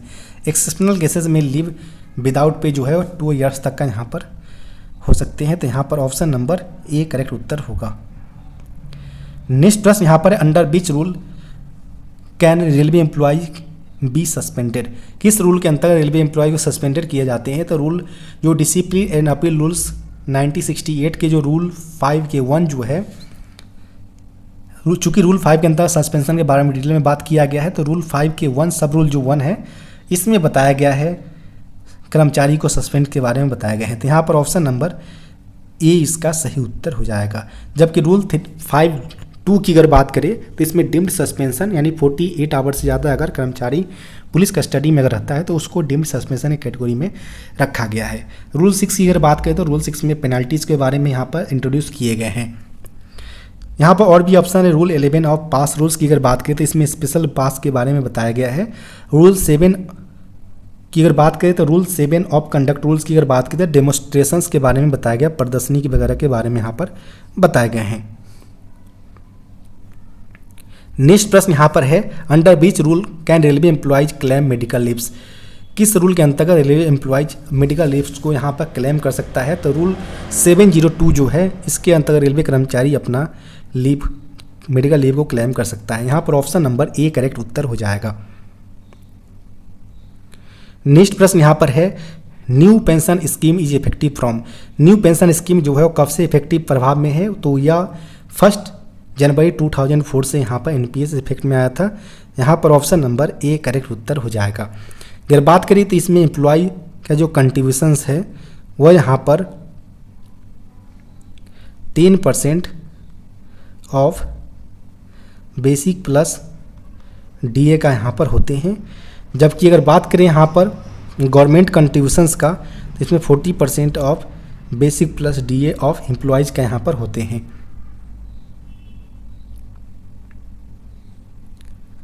Next प्रश्न यहाँ पूछे गए हैं, the rule regarding prohibitions of sexual harassment of working womens under railway service conduct rules 1966। रेल सेवा आचरण नियम 1966 के अंतर्गत वर्किंग वुमेन्स की सेक्सुअल हरासमेंट्स पर रोक के संबंध में कौन सा नियम यहाँ पर बनाए गए हैं वो यहाँ पर पूछे गए हैं। डिसिप्लिन जो कंडक्ट रूल 1966 जो है इसके अंतर्गत रूल सी के अंतर्गत वर्किंग वुमेन के सेक्सुअल हरासमेंट पर रोक के बारे में यहाँ पर बताए गए हैं। रूल 3C ऑप्शन नंबर यहाँ पर सी करेक्ट उत्तर हो जाएगा। इसके अलावा रूल 3A के अंतर्गत प्रॉम्प्टनेस एंड कोर्टसी के बारे में बताया गया है जिसमें तत्परता और शिष्टाचार इंक्लूड है। रूल 3B की अगर बात करें तो ऑब्जर्वेंस ऑफ गवर्नमेंट पॉलिसी सरकारी नीतियों का पालन यहाँ पर शामिल किए गए हैं। नेक्स्ट प्रश्न यहाँ पर है, MSCP's modified assured career progression scheme came into effects from which dates। जो MSCP जो है modified assured career progression scheme, यह यहाँ पर 6th पे कमीशन, ध्यान रखें 6th पे कमीशन के अंतर्गत 1 सितंबर 2008 के अंतर्गत यहाँ पर इफेक्ट में आया था MSCP modified assured career progression schemes. यहाँ पर ऑप्शन नंबर बी इसका सही उत्तर यहाँ पर हो जाएगा। MSCP प्रोवाइड करवाया जाता है तो यह फाइनेंशियल अपग्रेडेशन जो एम्प्लॉयज़ का होता है जो सेम ग्रेड पे में 10 ईयर्स तक यहाँ पर बने रहते विदाउट एनी परमिशंस, जिसमें 3 चांसेस यहाँ पर होते हैं MACP प्रदान करने का, जिसमें 10 ईयर्स, 20 ईयर्स एवं 30 ईयर्स, 10 ईयर के गैप के अंतर्गत यह होते हैं। बेंचमार्क जो यहाँ पर होते हैं MACP का, वो यहाँ पर APAR होते हैं, एनुअल प्रेफरेंस अप्रेजल रिपोर्ट्स जो होते हैं, जिसके अंतर्गत जो MACP के लिए जो यहाँ पर APAR होनी चाहिए वो वेरी गुड होनी चाहिए, जो कि प्रभाव में आया था 5 जुलाई 2016 के अंतर्गत यह प्रभाव में आया था। नेक्स्ट प्रश्न यहाँ पर है, an employee will be deemed under suspension if he is under custody for more than, किसी कर्मचारी को डिम्ड माना जाएगा यदि वह 10 घंटों से अधिक वह हिरासत में रहा हो, कस्टडी में रहा हो। तो 48 आवर्स से ज़्यादा अगर वह कस्टडी में रहा है तो उस केस में उसे डिम्ड माना जाएगा। ऑप्शन नंबर यहाँ पर बी करेक्ट उत्तर होगा। नेक्स्ट प्रश्न यहाँ पर है, what is the purpose of work programme in railway, railway के अंतर्गत वर्क प्रोग्राम का क्या उद्देश्य है वो यहाँ पर पूछा गया है। तो वर्क प्रोग्राम के मेन उद्देश्य की अगर बात करें तो प्लानिंग कैपिटल एक्सपेंडिचर, जो कैपिटल एक्सपेंडिचर्स वगैरह जो रेलवे के अंतर्गत होते हैं उनको प्रॉपर वे में प्लानिंग किया जा सके, इसको देखते हुए यहाँ पर वर्क प्रोग्राम्स यहाँ पर भारतीय रेलवे के अंतर्गत मौजूद है। तो यहाँ पर planning capital expenditures option number A correct उत्तर हो जाएगा। वर्क प्रोग्राम की अगर बात करें तो रेलवे के अंतर्गत एसेट्स के कंस्ट्रक्शंस हो, एक्विजिशंस हो या इसके अलावा रिप्लेसमेंट के लिए भी एनुअल बजट जो होते हैं इनका यहाँ पर अनुमान जो लगाया जाता है वो वर्क प्रोग्राम के जरिए ही लगाया जाता है। अगर बात करें तो वर्क प्रोग्राम के माध्यम से रेलवे बोर्ड को प्रपोज्ड वर्क यानी जो प्रस्तावित कार्य वगैरह जो होते हैं इनमें वह आवश्यकता है या अति आवश्यकता जैसे जो होते हैं इनको जांच करने और उसी के अनुसार रेल बजट को प्रावधान करने के लिए जो होते हैं वो यहाँ पर असिस्टेंट्स जो होते हैं यहाँ पर वो प्रोवाइड यहाँ पर करवाए जाते हैं। इसके अलावा अगर बात करें यहाँ पर तो जो वर्क प्रोग्राम जो होते हैं रेलवे के अंतर्गत वो एक कंटिन्यूअस चलने वाला प्रोसेस है जो कि डिवीजन लेवल से स्टार्ट होकर रेलवे बोर्ड स्तर तक यहाँ पर जाते हैं। तो ये सारे जो इन्फॉर्मेशन आपको बताए जा रहे हैं उसको आपको यहाँ पर याद रखने हैं रिगार्डिंग वर्क प्रोग्राम्स। नेक्स्ट प्रश्न यहाँ पर पूछे गए हैं, which of the following is not honoured by Indian railway, भारतीय रेलवे द्वारा कौन सा यहाँ पर ऑन नहीं किए जाते हैं। तो इसमें अगर बात करें कोलकाता मेट्रो जिसे इंक्लूड किए गए हैं, कोंकण रेलवे कॉरपोरेशन लिमिटेड इसको भी इंक्लूड किए गए हैं। तो इसमें दिल्ली मेट्रो जो है वो भारतीय रेलवे द्वारा अभी यहाँ पर ऑन नहीं किया गया है। यहाँ पर ऑप्शन नंबर ए करेक्ट उत्तर होगा। नेक्स्ट प्रश्न यहाँ पर है, Vande Bharat express was manufactured by, Vande Bharat express जो है मैन्युफैक्चर किया गया था ICF यानी इंटीग्रल कोच फैक्ट्री चेन्नई के अंतर्गत इसको मैन्युफैक्चर किए गए थे पहली बार। ऑप्शन नंबर सी इसका सही उत्तर होगा। नेक्स्ट प्रश्न यहाँ पूछे गए हैं, rail budget has been merged with general budget with effect dash, railway budget को जनरल बजट के साथ कब मर्ज किया गया था वो यहाँ पर पूछा गया है, मर्ज किया गया है। तो 1924 से चलने वाले जो यहाँ पर रेल बजट को अलग से पेश करने की जो परंपरा है वो 92 ईयर्स की पुरानी परंपरा को 2017 के अंतर्गत समाप्त कर दिया गया, जिसमें विवेक देवराय कमेटी, ध्यान रखें कि जो विवेक देवराय कमेटी के रिकमेंडेशंस के आधार पर 1 फरवरी 2017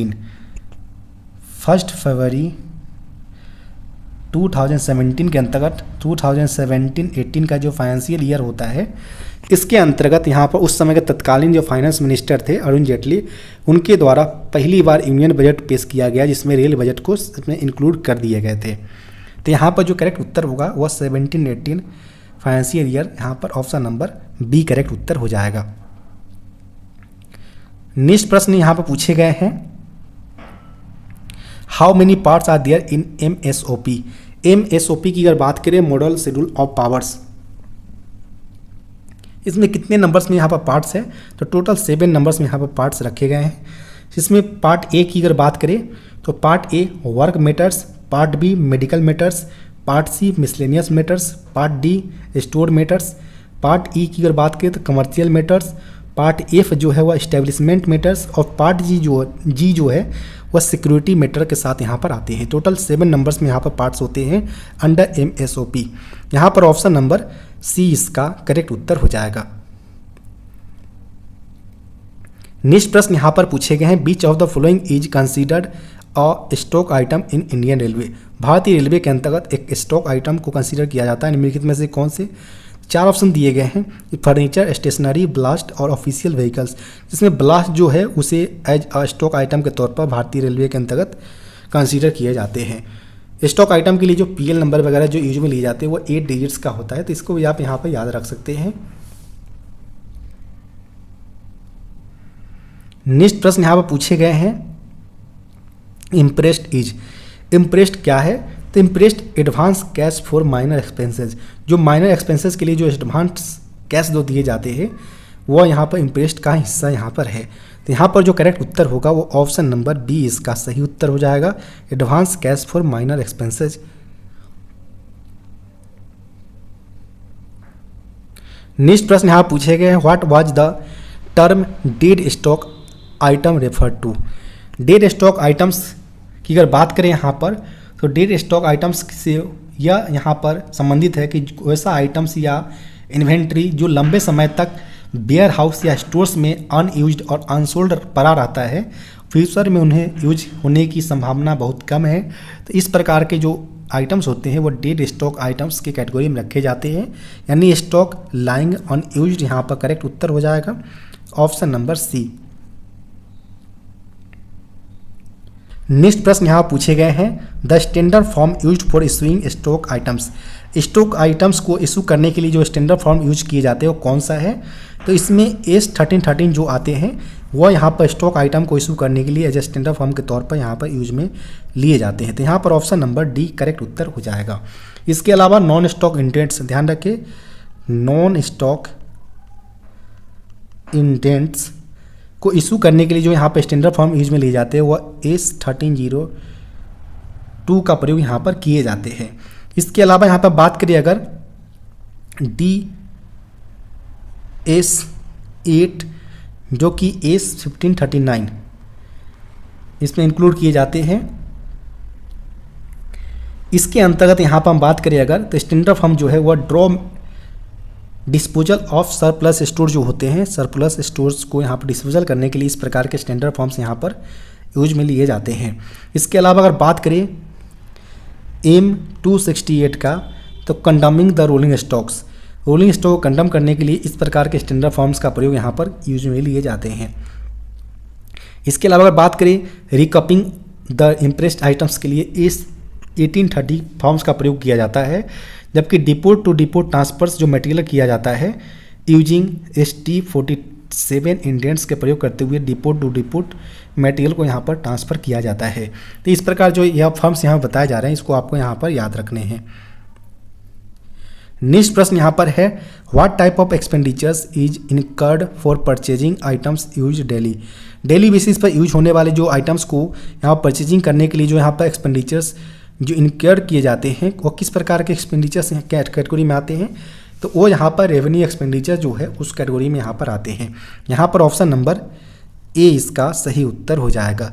2 प्रकार के एक्सपेंडिचर्स मेनली होती है, एक रेवेन्यू एक कैपिटल। रेवेन्यू की अगर बात करें तो ऐसा एक्सपेंडिचर्स जो यहाँ per day to day operations को यहाँ पर मेंटेन रखने के लिए यहाँ पर फंड्स को एक्सपेंड किए जाते हैं, जिसमें सैलरी एवं wages, rent and utilities, maintenance and repairs. इसके अलावा अगर बात करें तो ऑफिस सप्लाई और कंज्यूमेबल्स जैसे जो यहाँ पर होते एक्सपेंसेस उसे रेवेन्यू एक्सपेंडिचर्स का हिस्सा यहाँ पर रखा गया है। वहीं कैपिटल एक्सपेंडिचर्स की अगर बात करें यहाँ पर तो इसमें इंस्टॉलेशंस ऑफ न्यू इक्विपमेंट और technologies, constructions of new facility और infrastructures, upgrade of existing assets. तो यहाँ पर कुल मिलाकर देखा जाए तो लॉन्ग टर्म्स के लिए यहाँ पर कैपिटल एक्सपेंडिचर्स के अंतर्गत यहाँ पर जो अमाउंट है वो यहाँ पर खर्च किए जाते हैं। नेक्स्ट सेक्शन जो यहाँ पर है वह सेक्शन बी है, राजभाषा official language policy. When the constitution was adopted, how many language were included in the 8th schedule initially?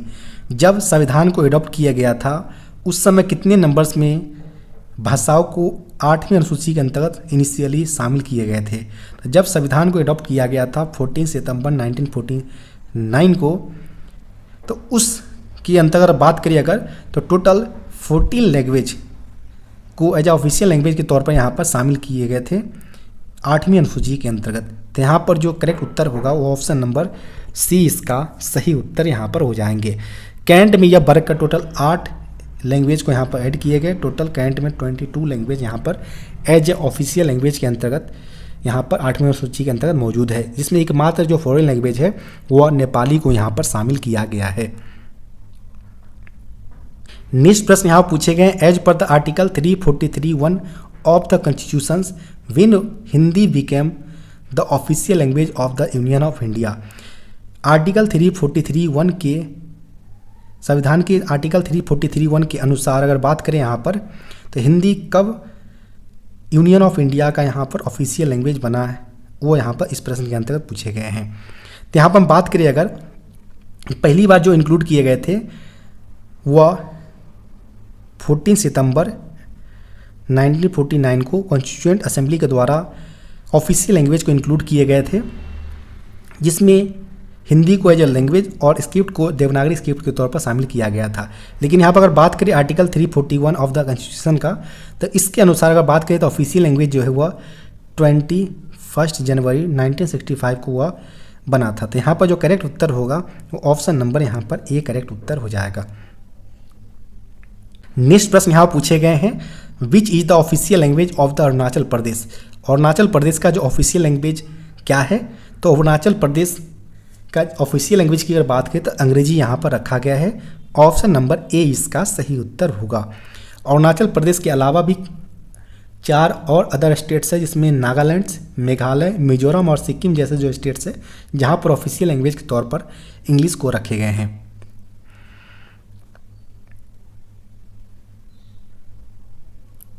Next प्रश्न यहाँ पूछे गए हैं when is Hindi day celebrated every year. प्रत्येक वर्ष हिंदी दिवस कब मनाया जाता है, तो यह प्रत्येक वर्ष 14 सितंबर को हिंदी दिवस के तौर पर मनाए जाते हैं, क्योंकि इसी दिन कॉन्स्टिट्यूएंट असेंबली द्वारा 14 सितंबर 1949 को हिंदी को एज ऑफिशियल लैंग्वेज के तौर पर शामिल किए गए थे और स्क्रिप्ट के तौर पर देवनागरी स्क्रिप्ट को। इसके अलावा वर्ल्ड हिंदी डे की अगर बात करें तो वर्ल्ड हिंदी डे 10 जनवरी को प्रत्येक वर्ष मनाए जाते हैं। नेक्स्ट प्रश्न यहाँ पर है when was the official language act passed. Official language अधिनियम एक्ट जो है वो कब पारित किए गए थे, तो वह 10 मई 1963 को पारित किया गया था और इसका अमेंडमेंट जो है वो 1967 के अंतर्गत यहाँ पर किए गए हैं। तो यहाँ पर जो करेक्ट उत्तर होगा वो ऑप्शन नंबर सी इसका यहाँ पर सही उत्तर हो जाएगा। यहाँ पर ये भी अक्सर प्रश्न पूछा जाता है कि जो ऑफिशियल लैंग्वेज एक्ट 1963 जो है क्यों पारित किया गया था, ताकि 1965 के बाद हिंदी के साथ साथ अंग्रेजी का भी प्रयोग यहाँ पर कंटिन्यू रखा जा सके। नेक्स्ट प्रश्न यहाँ पर है who is the chairman of parliamentary official language committee. Parliamentary official language committee के जो चेयरमैन है वह खुद होम मिनिस्टर यहाँ पर होते हैं। यहाँ पर ऑप्शन नंबर बी करेक्ट उत्तर हो जाएगा। यहाँ पर बात करें टोटल मेंबर्स का, तो टोटल 30 मेंबर्स होते हैं।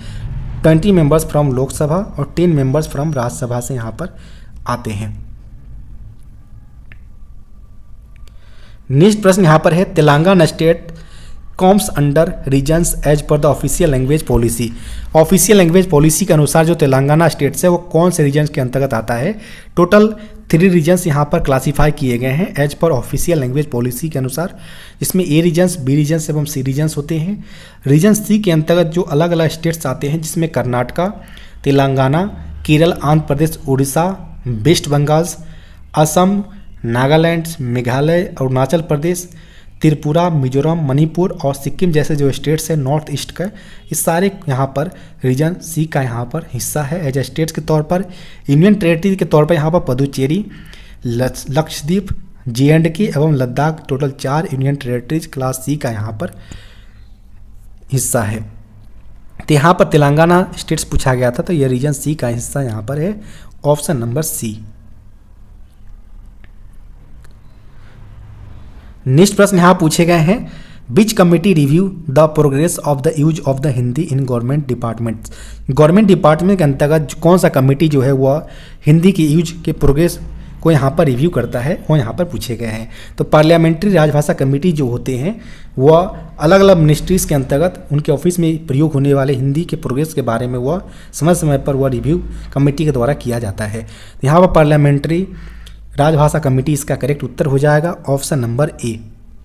इसमें जो मेंबर्स होते हैं टोटल 30 मेंबर्स होते हैं, जिसमें 20 लोकसभा से, 10 मेंबर्स राज्यसभा से आते हैं।